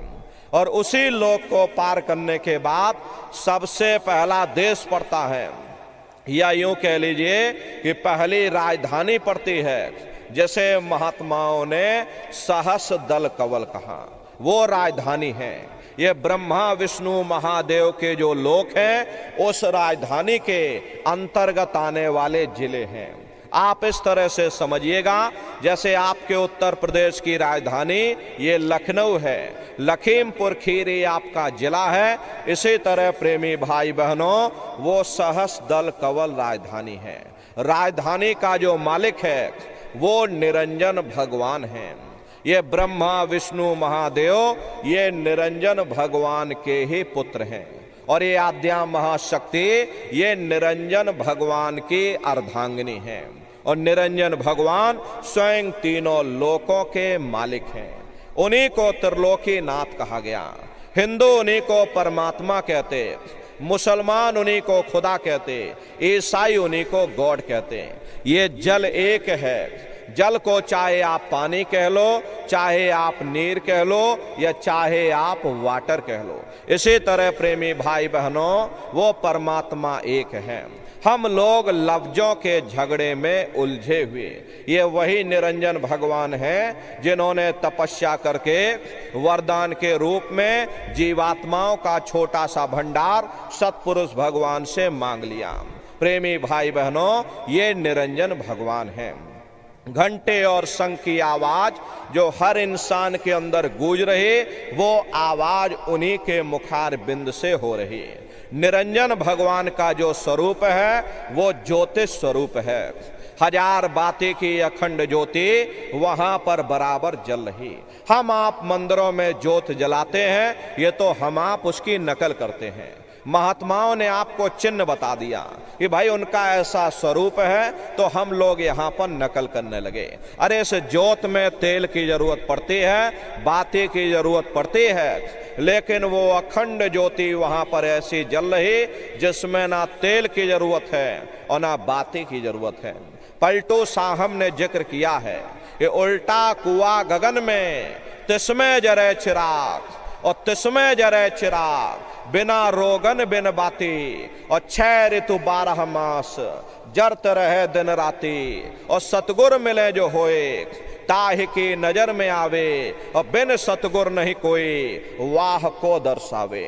वो अखंड ज्योति ऐसी है जिससे पूरा ब्रह्मांड प्रकाशवान हो रहा। जितनी भी अवतारी शक्तियां आई, राम आए, राम को वहीं से नीचे उतारा गया। इसीलिए उस देश को अयोध्या नगरी या कौशलपुर देश कहा गया। अरे गोस्वामी जी महाराज जब साधना करके वहां पहुंचे, तभी गोस्वामी जी महाराज ने रामचरित्र मानस में लिख दिया। देखो प्रेमी भाई बहनों, रामचरित्र मानस में गोस्वामी जी महाराज ने जो भी लिखा है वो सब अंतर का भेद लिखा है, लेकिन हम लोग बाहर मुखी क्रियाओं में फंसे रहते, इसीलिए हम लोग उन अर्थों को समझ नहीं पाते और अर्थ का अनर्थ कर देते हैं। तो गोस्वामी जी महाराज ने जब साधना किया और साधना करके जब ऊपर गए, जो कुछ उन्होंने वहां देखा तो रामचरित्र मानस में लिख दिया। क्या उन्होंने लिखा? देखिए गोस्वामी जी महाराज लिखते हैं कि मूद्यो नैन त्रिशत में भयो, पुण्य चितवत कौशलपुर गयो।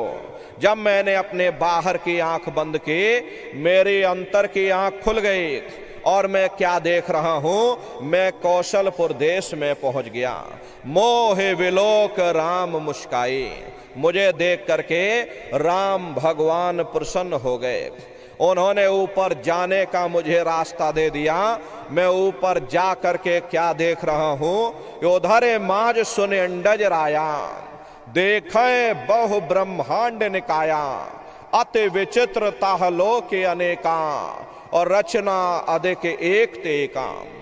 विचित्र विचित्र भांत के वहां पर लोग बने हुए, एक से बढ़कर एक सुंदर सोने के वहां पर महल बने जिनकी शोभा अवर्णीय है। प्रेमी भाई बहनों, वो असली अयोध्या नगरी है, वो राम भगवान का असली देश है।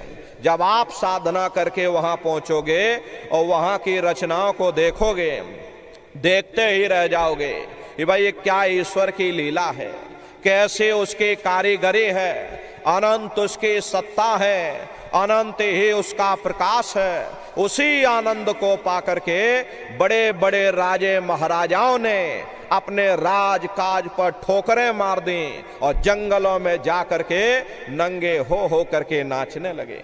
इतना आनंद, इतनी खुशी उन साधकों को होती है।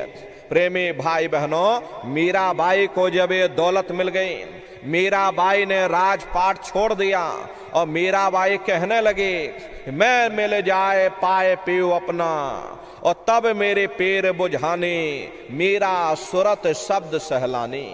कबीर साहब को जब ये दौलत मिल गई और अन्य महात्माओं को जब ये दौलत मिल गई, उन्होंने जब ऊपर चढ़ करके देखा तो कलम तोड़ करके लिख दिया, अचरज देखा भारी साधो, अचरज देखा भारी रे, और बिना बजाए निस्दिन बाजे, घंटा शंख नगारी रे, और बहरा सुन सुन मस्त होत है, तन की खबर बिसारी रे, और बिन भूमि के महल बना है, तामे जोत जारी रे, अंधा देख देख सुख पावे, और बात बतावे सारी रे, और जीता मर कर फिर जी जावे, बिन भोजन बलधारी रे, और ब्रह्मानंद संत जन बिरला, कोई समझे बात हमारी रे।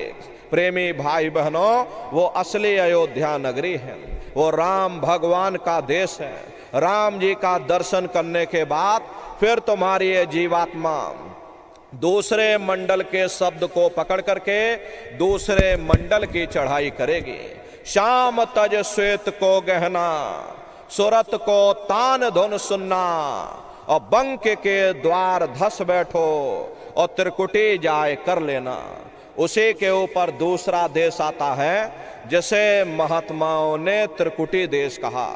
वहां के जो मालिक हैं वो ब्रह्म हैं। वहीं से मन और माया की उत्पत्ति हुई। वहीं से तीन गुण, रजोगुण, तमोगुण, सतोगुण, तीनों गुणों की उत्पत्ति वहीं से हुई। ये जो आपके वेद हैं, अरे वेदों को सारी दुनिया पढ़ती है। वेदों की भी उत्पत्ति उसी स्थान से हुई है। महात्मा कहते हैं कि भाई त्रिकुटी महल में विद्या सारा, घन हर गरजे बजे नगारा, और लाल वरन सूरज उजियारा। वहां पर दो धुने, बादलों की गर्जन और मृदंग की आवाज उस लोक में गूंजती रहती है।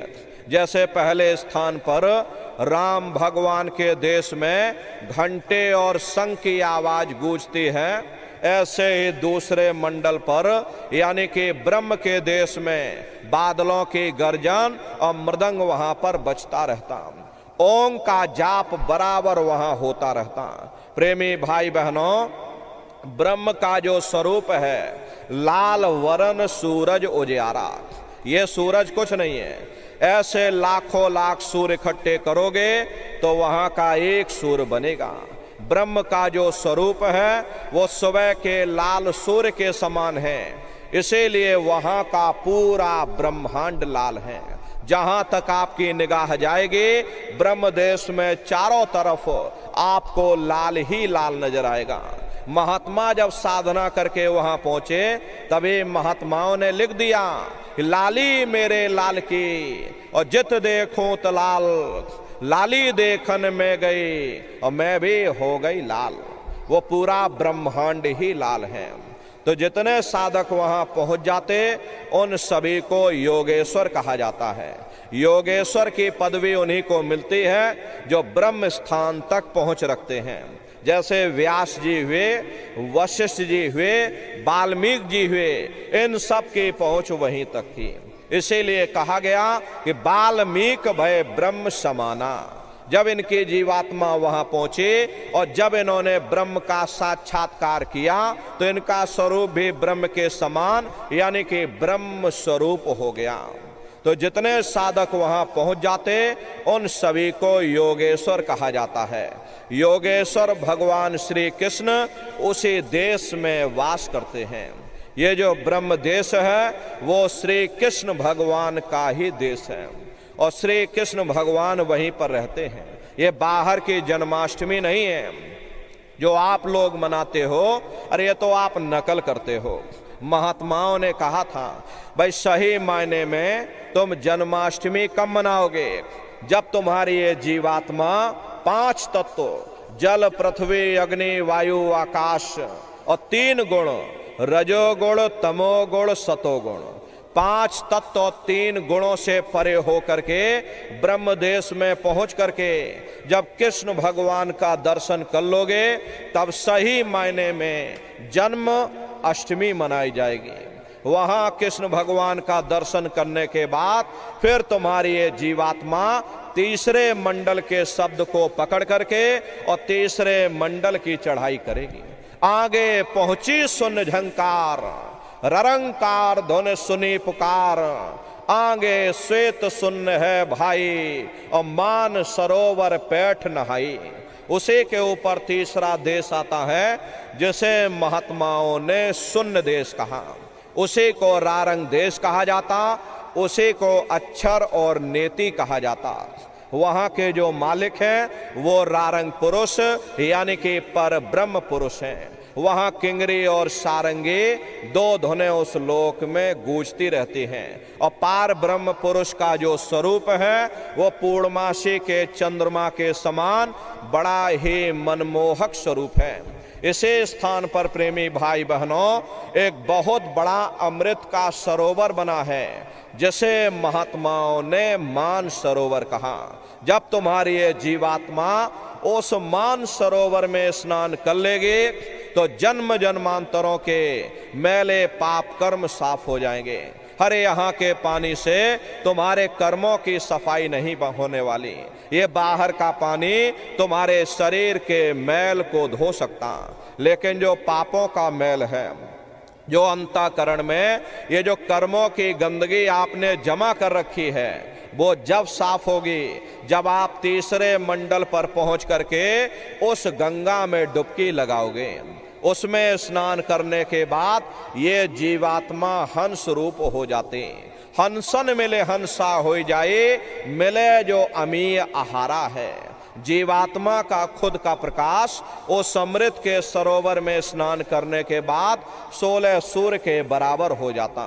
तो फिर यही जीवात्मा चौथे मंडल के शब्द को पकड़ करके और चौथे मंडल की चढ़ाई करती है। 2 पर्वत के संग निहारो और भंवर गुफाते संत पुकारो। 2 पर्वतों को पार करने के बाद वो बड़ा सुंदर देश आता, जैसे महात्माओं ने भंवर गुफा कहा। वहां के जो मालिक हैं वो सोहंग पुरुष हैं, मां नहीं है। हापे अंग की मात्रा, सोहंग पुरुष है। सोहंग पुरुष का जो स्वरूप है वो दोपहर के सूर्य के समान महाप्रकाशवान स्वरूप है। स्वरूप में अंतर है। प्रेमी भाई बहनों, पहले स्थान पर देखिए निरंजन भगवान का जो स्वरूप है वो ज्योतिष स्वरूप है। दूसरे स्थान पर ब्रह्म का जो स्वरूप है वो सुबह के लाल सूर्य के समान है।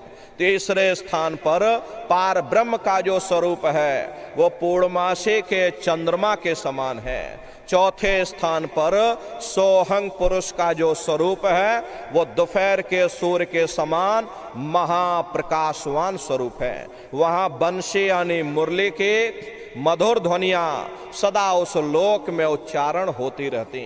और सोहंग पुरुष का दर्शन करने के बाद ताके परे धाम सतनामा और बीन बजे सतलोक ठिकाना। सोहंग देश के ऊपर वो 5वां देश आता, जैसे महात्माओं ने सचखंड देश कहा। वो सचखंड देश अजर अमर अविनाशी सदा एक रस रहने वाला देश है। वहाँ न काल है, न कर्म है, न दुख है, न संताप है, न पुण्य है, न पाप है। जो जीवात्माएं वहाँ पहुँच जाती हमेशा के लिए जन्म मरण के बंधनों से आजाद हो जाती। वहाँ के जो मालिक हैं वो सतपुरुष भगवान हैं, जिनके रोम रोम में खरबों खरब सूरज चांद सितारे प्रकाशवान। वही हमारे आपके सच्चे मालिक हैं, वही हमारे आपके सच्चे पिता हैं। अरे हमको आपको वहीं से नीचे उतारा गया था और फिर शब्द को पकड़ करके शब्द शब्द पौड़ी पर चढ़कर और पहुंचो सचखंड सतनाम। तो शब्द कब पकड़ में आएगा? जब आप लोग भजन करोगे।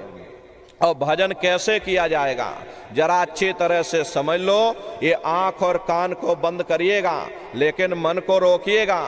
ऐसे समय पर तुम्हारा ये मन जरूर भागेगा। अभी आप यहाँ सत्संग में बैठे हो, शरीर तुम्हारा भले यहाँ बैठा, लेकिन मन भाग रहा दुनिया में। किसी को पानी पीने जाना है, ये मन पानी पीने पहुंच गया। कोई बाल बच्चों को घर में छोड़ कर आया, मन बाल बच्चों में पहुंच गया। कोई दुकान दफ्तर छोड़ करके आया, ये मन दुकान दफ्तर में पहुंच गया। कोई खेती बाड़ी छोड़ करके आया, शरीर बेचारा यहाँ बैठा, मन खेत में धान और गन्ना काट रहा। तो ऐसे भजन से कोई लाभ नहीं होगा। जिन्होंने मार मन डाला उन्हीं को सूरमा कहना। अगर दुनिया में कोई हमारा दुश्मन है वो केवल हमारा मन है। ये भाई भाई में लड़ाई कौन करवाता? केवल हमारा मन लड़ाई करवाता। ये कौम कौम में नफरत है पैदा कौन करवाता? केवल हमारा मन करवाता।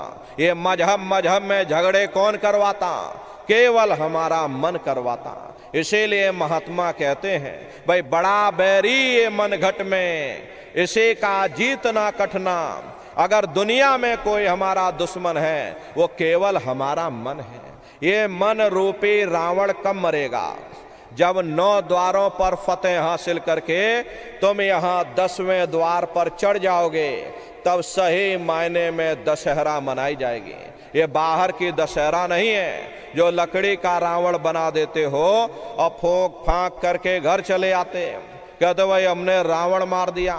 महात्माओं ने कहा था भाई सही मायने में तुम दशहरा कब मनाओगे?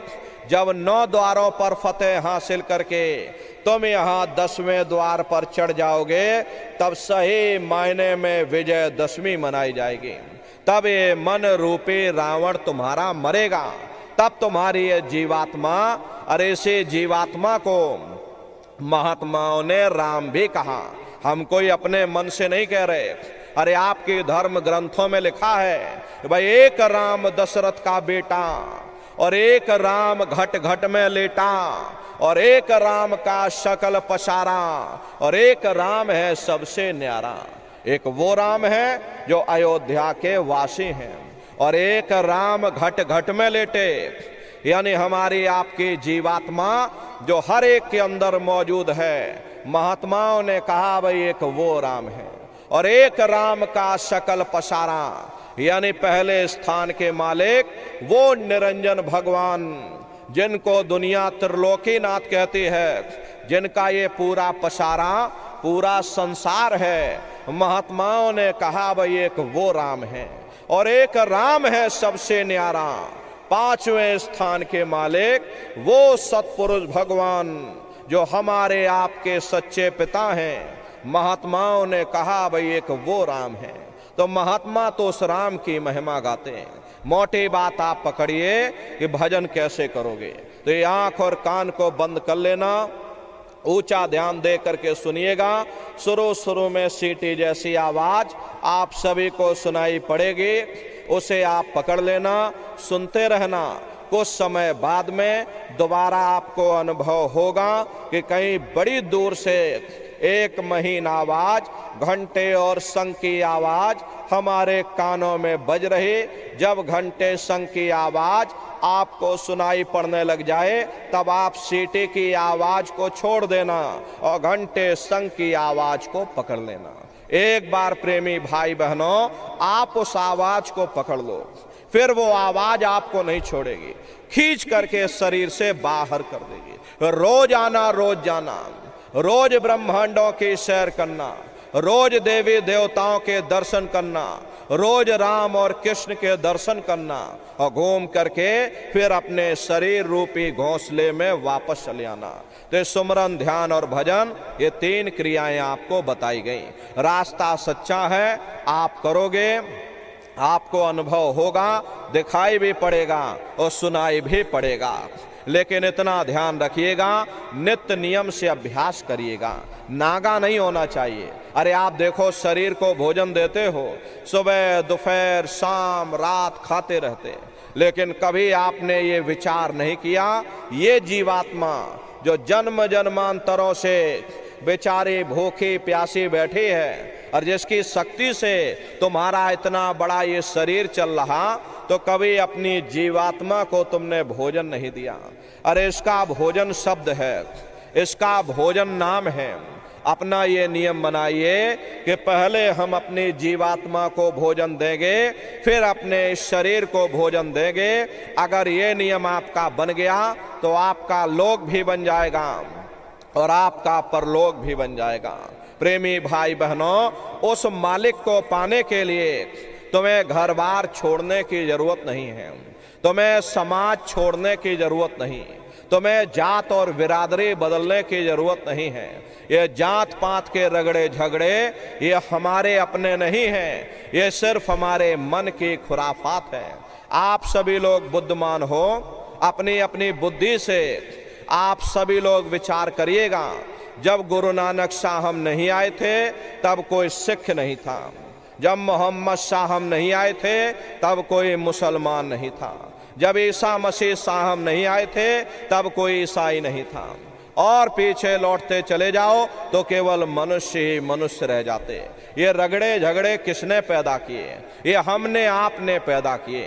हर कोई भी महात्मा यहाँ पर आकर के ना कोई कौम मनाने आता है, ना कोई यहाँ पर मजहब चलाने आते, ना कोई यहाँ पर जात और बिरादरी बदलने आते हैं, और ना ही आप हमारे हाथों में ये डंडे और तलवारें देने के लिए आते।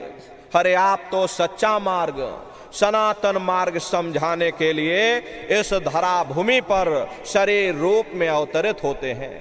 हरे प्रेमी भाई बहनों, आप अपनी बुद्धि से स्वयं विचार करिएगा। सुपच जात के भंगी थे, रैदास जी महाराज जात के हरजन थे, और मीराबाई जात की छत्राणी थी। अगर वे सब उस मालिक को प्राप्त कर सकते हैं तो आप भी उस मालिक को प्राप्त कर सकते हो। जाति पाति पूछे नहीं कोई, और हरि का भजे सो हरि का होए। लोग यहाँ जात पात बनाते बनाते मर गए, लेकिन नन्नारियों, जब तुम्हारी ये जीवात्मा इस मनुष्य रूपी चोले को छोड़ करके ऊपर धर्मराज की कचहरी में पहुंचेगी तो वहां न तुमसे ये पूछा जाएगा कि भाई तुम के जाति के हो, या तुम किस कौम के हो, या तुम किस मजहब के हो। अरे भाई तुम हिंदू हो या मुसलमान हो, तुम हिंदुस्तान से आए हो या तुम पाकिस्तान से आए हो। अरे वहां तुम्हारे कर्म देखे जाएंगे, भक्ति भाव देखा जाएगा, मालिक से मिलने का प्रेम और प्यार देखा जाएगा। इसीलिए महात्मा समझाते हैं कि भाई मालिक को पाने के लिए तुम्हें जात और बिरादरी बदलने की जरूरत नहीं, तुम्हें समाज छोड़ने की जरूरत नहीं, तुम्हें घर परिवार छोड़ने की जरूरत नहीं, तुम्हें बाल बच्चे छोड़ने की जरूरत नहीं, तुम्हें प्रेमी भाई बहनों जंगलों और पहाड़ों में भटकने की जरूरत नहीं, तुम्हें साधु सन्यासी और बाबा बनने की जरूरत नहीं। अरे भाई तुम अपने अपने घर परिवार में रहो, अपने अपने बाल बच्चों के साथ रहो, अपने अपने समाज में रहो, समाज के रीत नीति के अनुसार रहो, मेहनत और ईमानदारी से काम करो, और 24 घंटे में घंटा 2 घंटा अपनी जीवात्मा के कल्याण के लिए सुरत शब्द नाम की कमाई यानी सुमरन ध्यान और भजन करिएगा। यही दौलत तुम्हारे काम आएगी, बाकी सब यहीं पड़ा रह जाएगा। सुई की एक नोक भी तुम्हारे साथ में जाने वाली नहीं है। अरे बड़े बड़े राजे महाराजे आए, सारी जिंदगी उन्होंने ये किला बनाते बनाते गुजार दिया। आज उनके किलों को जाकर देखिए तो आज खंडहर बने पड़े हुए। विश्व विजेता सिकंदर सारी दुनिया पर राज करने का ख्वाब देखता था, वो भी मुट्ठी खोल करके चला गया। कोई क्या साथ लेकर के जाएगा? जो चीज तुम्हारे साथ में जाने वाली है वो केवल परमात्मा की भक्ति है। इसलिए प्रेमी भाई बहनों, वो दौलत कमा लो जो अंत समय में तुम्हारे काम आवे, वरना ये समय तुम्हारा निकलता जा रहा। ये श्वासों की पूंजी ये दिन प्रतिदिन कम होती जा रही। अरे हम लोग कहते हैं कि भाई हमारी उम्र बढ़ रही, अरे आपकी उम्र बढ़ नहीं रही, आपकी उम्र दिन प्रतिदिन कम होती जा रही। ये चंद श्वासों की पूंजी जो लेकर के आप यहाँ बैठे हो, ये दिन प्रतिदिन कम होती जा रही, और एक समय ऐसा आएगा ये बुलबुला तुम्हारा फूट जाएगा, फिर ना जाने दोबारा ये मनुष्य शरीर तुमको मिले ना मिले। अरे भटकते रह जाओगे युगों युगों के लिए उन नरकों और चौरासियों में। इसलिए प्रेमी भाई बहनों, अहो भाग्य है आपका, आपको ये मनुष्य शरीर मिल गया। इस मनुष्य रूपी मंदिर में बैठ करके वो आत्मधन कमा लो, वो रूहानी खजाना कमा लो, जिससे तुम्हारी जीवात्मा का कल्याण हो जावे। तो सुमरन ध्यान और भजन नित्य नियम से आप लोग करिएगा, और सभी लोग शाकाहारी रहना, क्योंकि हमारे गुरु महाराज ने शाकाहार पर विशेष जोर दिया।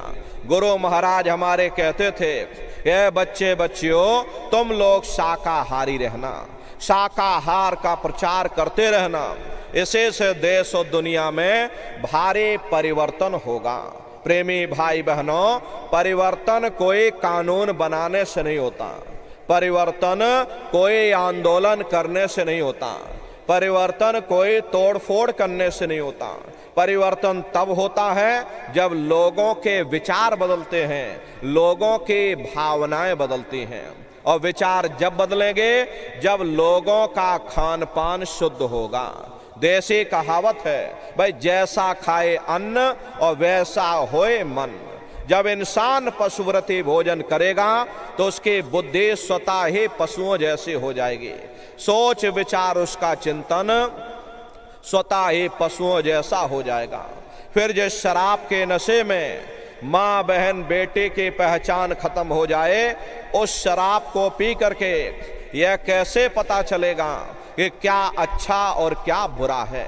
यही कारण है कि आज घर समाज में ये दुनिया भर के अत्याचार और दुनिया भर के व्यभिचार फैले हुए। अरे हम लोग देखो मंदिर बनवाते हैं, उन मंदिरों में नहा धो करके जाते हैं, कहते भाई परमात्मा के रहने की जगह है, हमको नहा धो करके जाना चाहिए, फूल अगरबत्ती ले जाना चाहिए। कोई उन मंदिरों में कूड़ा कचड़ा नहीं डालता। अगर कूड़ा कचड़ा डालोगे तो आपस में लाठियां चल जाएंगी। फिर ये जो हरि मंदिर है, ये पंच भौतिक शरीर जिसे महात्माओं ने हरि मंदिर कहा, इसमें तुम हाड़ मांस के लोथड़े डालते हो, इसमें तुम शराब के कतरे डालते हो। अपने बनाए हुए मंदिर की आप कद्र करोगे और परमात्मा के बनाए हुए इस हरि मंदिर को तुमने जीते जी कब्रिस्तान बना दिया तो सख्त सजा मिलेगी। हरे महात्माओं ने लिखा है कि तिल भर मच्छी खाए के और कोट गऊ दे दान और काशी करवट जा मरे और निश्चय नरक निदान। यदि तिल भर भी मच्छी खा करके फिर चाहे कोटान कोट गऊओं का दान करो और काशी में जा करके मत्था रगड़ते रगड़ते अपनी पूरी जिंदगी वहां पर गुजार दो, फिर भी तुमको तुम्हारे गुनाहों की सजा मिलेगी, कोई बच नहीं सकता। क्योंकि ये कर्म भूमि है, यहां तुम जैसा कर्म करोगे वैसा फल तुमको मिलेगा। देखिए इस कर्म भूमि पर कृष्ण भगवान तक नहीं बच पाए। उस समय बाली को छिप करके बाण मारा, वही बाली कृष्ण अवतार में बहेलिया बन करके आ गया और कृष्ण भगवान के पैरों में पद्म चमकता था। हिरण की आंख समझ करके और बहेलिये ने निशाना मार दिया और जब पास में आकर के देखा कृष्ण भगवान थे, अफसोस करने लगे। लेकिन कृष्ण भगवान ने उसको समझाया कि भाई इसमें तुम्हारा कोई दोष नहीं, उस समय हमने तुमको मारा, आज तुमने हमको मार दिया, हमारा तुम्हारा अदला बदला पूरा हो गया। कर्म प्रधान विश्व रच राखा, जो जस करे सो तस फल चाखा। ये कर्मों का ऐसा देश है, यहाँ तुम जैसे बीज बोगे वैसे ही फसल काटोगे। इसलिए प्रेमी भाई बहनों, आपसे हमारी प्रार्थना है कि आप लोग शाकाहारी रहिएगा। ये तरह तरह की बीमारियां जो आज के समय में आ रही, इसका मुख्य कारण एक ही है, लोगों का खान पान गंदा हो गया। अपनी बुद्धि से आप विचार करिएगा, इंसानों के खून में जब जानवरों का खून मिल जाएगा, इंसानों के अंदर जब जानवरों के कीटाणु पहुंच जाएंगे तो न जानवरों की दवा काम में आएगी न इंसानों की दवा काम में आएगी। तो परिणाम क्या होगा? ऐसे महामारियां फैलेंगी। इसलिए प्रेमी भाई बहनों, आपसे हमारी प्रार्थना है कि आप लोग शाकाहारी रहिएगा। कोई ऐसा नशा मत करना जिससे बुद्धि तुम्हारी पागल हो जाए और घर में माँ बहन बेटे की पहचान खो दो। अरे आप अपने आप को कट्टर हिंदू मानते हो, अरे भाई हम कट्टर हिंदू हैं, हमसे बड़ा दुनिया में कोई सनातनी नहीं, हम धर्म के ठेकेदार हैं, हम राम को मानने वाले हैं और हम कृष्ण को मानने वाले। अरे आप राम को मानते हो और आप कृष्ण को मानते हो तो उनके आदर्शों पर भी चलना सीखो। राम ने कभी नहीं कहा कि तुम मांस खाओ या कृष्ण ने कभी नहीं कहा कि तुम शराब पियो। जितने देवी देवता अवतार हुए सभी यही कह करके गए कि अहिंसा परमो धर्मा। अगर हमने किसी को बनाया नहीं तो मिटाने का अधिकार हमारे पास नहीं। अरे आप इंसान हो, इंसान का काम है दया करने का, दया धर्म का मूल है। इसलिए आप जीवों पर रहम करो, रूहों पर रहम करो। सभी लोग शाकाहारी रहना और शाकाहार का प्रचार अपने अपने क्षेत्रों में बराबर आप लोग करते रहिएगा। अरे सतयुग कैसे आएगा?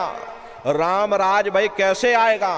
राम राज कोई नारा लगाने से नहीं आएगा, राम राज कोई भाषण देने से नहीं आएगा। राम राज जब आएगा जब आप लोग धर्म का प्रचार करोगे, और धर्म का प्रचार करने की जिम्मेदारी हम सभी प्रेमी भाई बहनों की है, क्योंकि हम सभी लोग अपने गुरु महाराज के मेहनत और पसीने के जलाए हुए चिराग हैं। अगर एक एक चिराग एक एक गांव में पहुंच जाएगा, ये पूरा गांव प्रकाशवान हो जाएगा, ये पूरा समाज प्रकाशवान हो जाएगा। गुरु महाराज के संदेशों को जन जन के बीच में पहुंचाने की जिम्मेदारी हम सभी प्रेमी भाई बहनों की है। हमारे गुरु महाराज कह करके गए कि बच्चा गांव गांव में तुम भजन केंद्र की स्थापना करो, गांव गांव के लोग भजन करने लग जाएं, गांव गांव में सत्संग होने लग जाए, गांव गांव के लोग शाकाहारी हो जाएं, गांव गांव के लोग सदाचारी हो जाएं, गांव गांव के लोग चरित्रवान हो जाएं, आंखों में माँ बहन बेटे की पहचान कायम हो जाए। जब हमारा गांव बदल जाएगा तो ये पूरा समाज बदल जाएगा, निश्चय ही कलयुग में सतयुग आ जाएगा। इसलिए प्रेमी भाई बहनों, धर्म के प्रचार में आप सभी लोग अपना अपना योगदान दीजिएगा। प्रत्येक सत्संगी प्रेमी भाई बहन अपने अपने क्षेत्रों में, अपने अपने न्याय पंचायत स्तर पर, अपने अपने ब्लॉकों में सामूहिक रूप से संगठित होकर के शाकाहारी का प्रचार प्रसार आप सभी लोग बराबर करते रहिएगा। ये धर्म का प्रचार है प्रेमी भाई बहनों, ये बहुत बड़ी सेवा है जिसका लाभ आप सभी प्रेमी भाई बहनों को परमार्थ में मिलेगा। इस सेवा को आप सभी लोग करिएगा। देखिए हमारे गुरु महाराज को, हमारे गुरु महाराज परम संत बाबा जय गुरुदेव जी महाराज ने एक अच्छे समाज के निर्माण के लिए, चरित्रोत्थान के लिए, लोगों को शाकाहारी और सदाचारी बनाने के लिए 116 वर्ष की आयु तक अथक मेहनत और परिश्रम किया। हमारे गुरु महाराज ने अपने गुरु की याद में मथुरा आश्रम पर इतना विशाल मंदिर बनवाया। गुरु महाराज हमारे कहते थे, बच्चा मंदिर का वो देवता वहां पर बैठ करके बरकत बांट रहा। अरे आप लोग आइए, वहां कोई रुपया पैसा नहीं चढ़ाया जाता, वहां कोई चंदा चुटकी नहीं चढ़ाई जाती। अरे आप लोग आए, मंदिर के देवता के सामने अपनी एक बुराई को चढ़ा दीजिए। वहां पर बुराई चढ़ाई जाती है। ये हम आज से मांस मछली नहीं खाएंगे, हम आज से अंडा शराब का सेवन नहीं करेंगे, हम आज से झूठ नहीं बोलेंगे, हम आज से किसी को धोखा नहीं देंगे। अरे आप अपनी एक बुराई चढ़ा दो, आपकी एक मनोकामना पूरी होगी। ऐसा वरदानी मंदिर गुरु महाराज ने अपने गुरु की याद में मथुरा आश्रम पर बनवाया है। गुरु महाराज हमारे कहते थे, बच्चा दरबार में दया दुआ बरकत पाने के लिए तुम बराबर हाजिरी देते रहना। समय ना मिले महीने में आ जाना, महीने में समय ना मिले 6 महीने में आ जाना, 6 महीने में समय ना मिले तो साल भर में आ जाना, और जिसको साल भर भी समय ना मिला ताको लागे दोष। गुरु महाराज ने मन से कहा, ए नर नारियों, अगर तुमने मेरे गुरु को भुला दिया तुम भारी मुसीबत में फंस जाओगे। इसलिए प्रेमी भाई बहनों, बराबर अपने दरबार में आप लोग हाजिरी देते रहना। वो हम सभी प्रेमी भाई बहनों का दरबार है, हम लोगों का गुरुद्वारा है। देखिए शंकर भगवान और पार्वती जी रास्ते में चले जा रहे थे। चलते चलते शंकर जी ने जमीन पर लेट करके दंडवत प्रणाम किया। पार्वती जी ने पूछा कि भगवान ये बताइए, यहाँ ना कोई पेड़ है, ना कोई पशु है, ना कोई पंछी है, अरे आप किसको प्रणाम कर रहे हैं? तब शंकर जी ने उत्तर दिया कि पार्वती आ भूमि के और क्या कहूं वर्णन भाग्य, और 10,000 वर्ष पूर्व संत रहे यही जाग। है पार्वती, ये जमीन के बहुत बड़े भाग्य हैं। आज से 10,000 वर्ष पहले एक संत महात्मा जमीन पर आकर सत्संग कर गए थे। ये जमीन बहुत पवित्र है, मैं जमीन को प्रणाम कर रहा हूं। आज हमारे गुरु महाराज 50 वर्ष मथुरा आश्रम पर रह करके वहां पर अपने चरणों से कण कण को पवित्र किया। प्रेमी भाई बहनों, वो हम प्रेमियों का दरबार है, हमारा आपका गुरुद्वारा है। अपने दरबार में आप लोग बराबर हाजिरी देते रहिएगा। देखिए प्रेमी भाई बहनों, अब ये भंडारे का कार्यक्रम 20 दिसंबर से और 24 दिसंबर तक मथुरा आश्रम पर मनाया जाएगा। तारीख आप लोग याद रखिएगा, 20 से 24 दिसंबर तक पूज्य दादा गुरु महाराज का ये पावन भंडारे का कार्यक्रम मथुरा आश्रम पर मनाया जाएगा। आप सभी प्रेमी भाई बहन भंडारे के कार्यक्रम में सब परिवार सादर आमंत्रित हैं, आप लोग पधारिएगा। देश के कोने कोने से 10 लाख की संख्या में सत्संगी प्रेमी भाई बहन मथुरा दरबार में भंडारे के अवसर पर पधारते हैं। उनके रहने ठहरने के लिए अलग अलग जिलों के वहाँ टेंट रावटी डेरे लगाए जाते हैं। भोजन पानी के लिए वहाँ प्रेमी भाई बहनों अलग अलग जिलों के निःशुल्क भंडारे बराबर चलते रहते हैं। अपना बहुत बड़ा आश्रम है, करीब करीब 10 किलोमीटर के व्यास में अपना आश्रम बना हुआ, वहीं पर एक कार्यक्रम होता है। अपने आश्रम पर गुरु महाराज की एक छोटी सी गौशाला भी है। गुरु महाराज के पास में कुल 2 गाय थी। 2 गायों का ही इतना बड़ा परिवार है। ये आज के समय में करीब करीब 3,000 गायें हैं और 3,000 के ऊपर सांड हैं। गौशाला अलग है और नंदीशाला अलग है। किसी को बाहर नहीं भेजा जाता, क्योंकि गुरु महाराज हमारे कह करके गए कि बच्चा ये मेरी प्यारी गायें हैं, इनको यहीं रखना। प्रेमी भाई बहनों, गुरु महाराज कह करके गए कि अगर तुम बाहर भेज दोगे लोग मार देंगे, काट देंगे, इसीलिए इनको यहीं पर रखना, यहीं सेवा पानी करना। इसीलिए प्रेमी भाई बहनों, हमारे यहाँ पर गाय हो चाहे बैल हो, किसी को बाहर नहीं भेजा जाता। गायों के लिए अलग से गौशाला है और सांडों के लिए अलग से नंदीशाला बनी है। उसी के बगल में प्रेमी भाई बहनों अपना एक बहुत बड़ा विद्यालय है, इंटर कॉलेज है, जिसमें 2,500 से 3,000 बच्चे निःशुल्क विद्या अध्ययन करते हैं। कॉपी किताब, पढ़ाई लिखाई, भोजन पानी बिल्कुल निःशुल्क है। उसी के बगल में अपना एक बहुत बड़ा अस्पताल भी है। प्रेमी भाई बहनों, वो गुरु महाराज की कर्म भूमि है और गुरु महाराज की जन्म भूमि, जहां पर हमारे गुरु महाराज का जन्म हुआ, जिला इटावा, ग्राम खितौरा में है।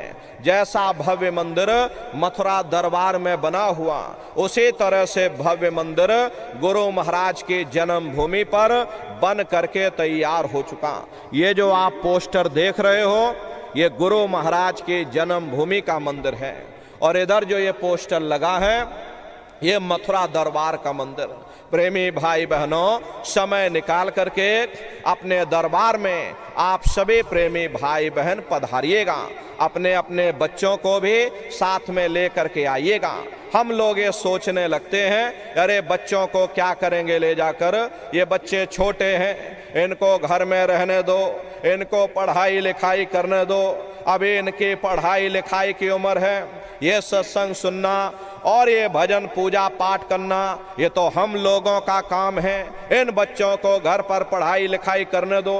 प्रेमी भाई बहनों, यहीं पर हम आप धोखा खा जाते।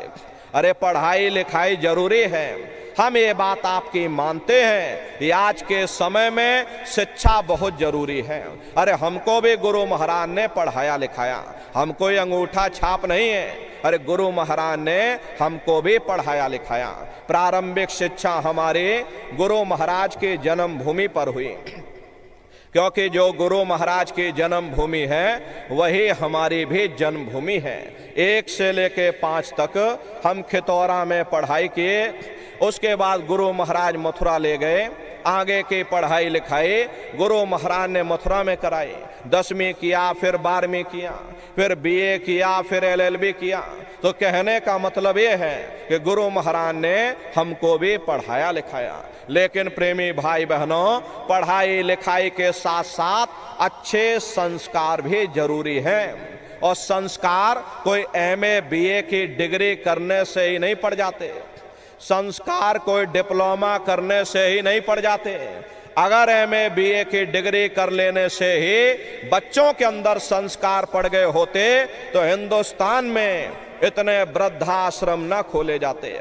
अरे संस्कार पढ़ेंगे महात्माओं के वचनों से, संस्कार पढ़ेंगे सत्संग के माध्यम से। ये बच्चे देश के भविष्य हैं, इन बच्चों के अंदर अच्छे संस्कार डालना ये समय की बहुत बड़ी मांग है। अरे आज के समय में बच्चों के अंदर संस्कारों की कमी देखी जा रही, वरना पहले के समय में अकेले माँ बाप अपने 4-4 बच्चों को पाल लेते थे, लेकिन आज के समय में वही 4-4 बच्चे, वही MA BA और डिग्री और डिप्लोमा किए हुए बच्चे अपने माँ बाप को रोटी नहीं खिला पा रहे। शादी हो जाती है, घर परिवार बांट करके रख दिया, जमीन जायदाद बांट करके रख दी, चूल्हा चौका बांट करके रख दिया, यहाँ तक कि बेचारे माँ बाप को भी बांट करके रख दिया। 10 दिन तुम हमारे घर में छोड़ दो और 10 दिन बाद तुम अपने घर ले जाना। प्रेमी भाई बहनों, ये सब क्या है? ये संस्कारों की कमी है। ऐ माताओं बहनों, ये बच्चे तुम्हारी धरोहर हैं, ये बच्चे तुम्हारे जीवन की पूंजी हैं। अरे अपनी पूंजी को संभाल करके रखिएगा।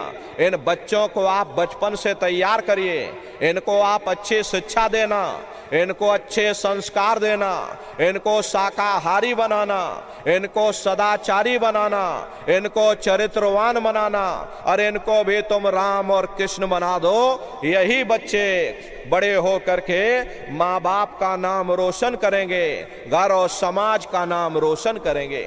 इसलिए प्रेमी भाई बहनों, अपने अपने बच्चों के साथ, इष्ट मिष्ट परिवार वालों के साथ आप सभी प्रेमी भाई बहन भंडारे के कार्यक्रम में सब परिवार सादर आमंत्रित हैं। आप लोग पधारिएगा। सुमरन, ध्यान और भजन बराबर आप लोग करते रहना। इतना जान लो प्रेमी भाई बहनों, ये रास्ता बिल्कुल सच्चा है। अरे आप करोगे तो आपको अनुभव होगा, दिखाई भी पड़ेगा, सुनाई भी पड़ेगा। अरे आपका लोक भी बन जाएगा और आपका परलोक भी बन जाएगा। इसी के साथ अब हम अपनी वाणी को विराम देते हैं। आप लोगों ने अपना कीमती समय हमको दिया, इसके लिए आप सभी प्रेमी भाई बहनों को बहुत बहुत साधुवाद है।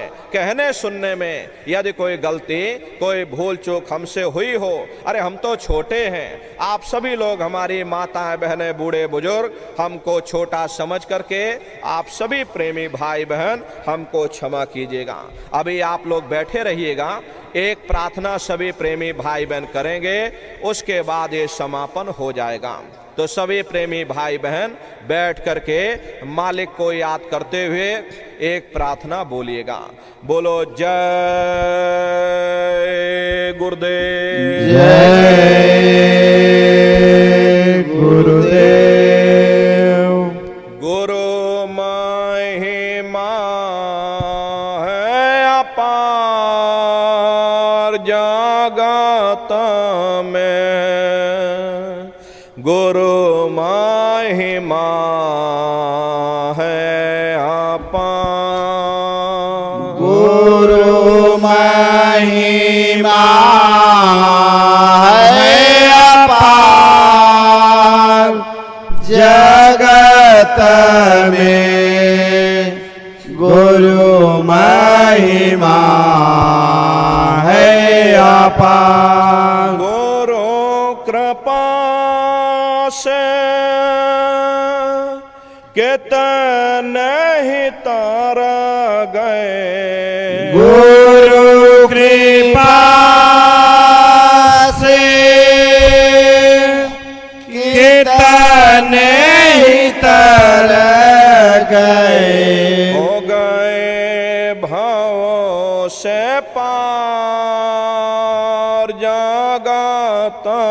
में गुरु महिमा है अपार।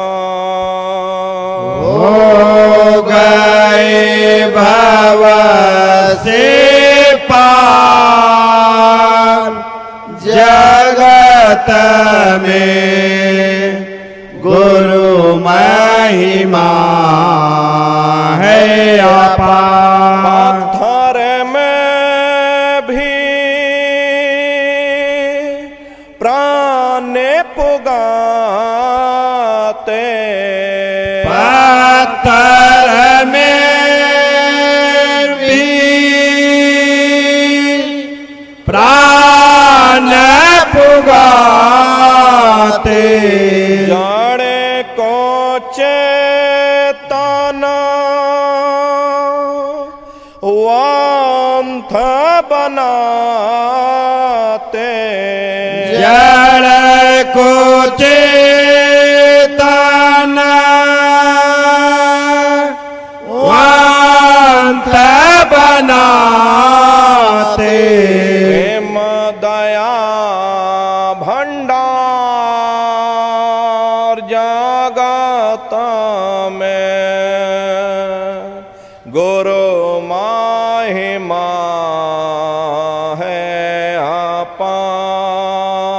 प्रेम दया भंडार जगत में गुरु महिमा है अपार। गुरु महिमा है अपार जगत में गुरु महिमा है अपार। गुरु महिमा है अपार जगत में गुरु महिमा है अपार। सब प्रेमी मिला जोले कर गाओ, सब प्रेमी मिला जुल कर गाओ, गुरु नाम की धूम मचाओ, गुरु नाम की धूम मचाओ, गुरु नाम है सार जगत में गुरु महिमा है अपार। गुरु नाम है सार जगत में गुरु महिमा है अपार। गुरु महिमा है अपार जगत में गुरु महिमा है अपार। गुरु महिमा है अपार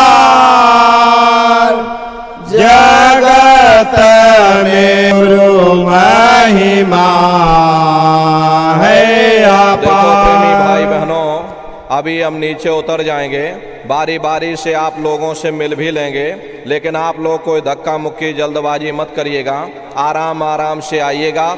सबसे पहले माताएं बहनें आएंगी, उसके बाद भाई लोग आएंगे। माताएं बहनें सिर को, कान को, गले को बिल्कुल ढक करके आप लोग आइएगा। बगल में गुरु महाराज की गाड़ी है, चरण पादुका है। दर्शन करते हुए और सत्संग का भोजन प्रसाद लेकर के तब आप सभी लोग अपने अपने घरों की तरफ पधारिएगा। अब आप सभी लोग खड़े हो जाइए। सभी लोग खड़े हो करके मालिक के पावन नाम का सभी प्रेमी भाई बहन प्रेम से उच्चारण करेंगे। बोलो जय गुरुदेव। जय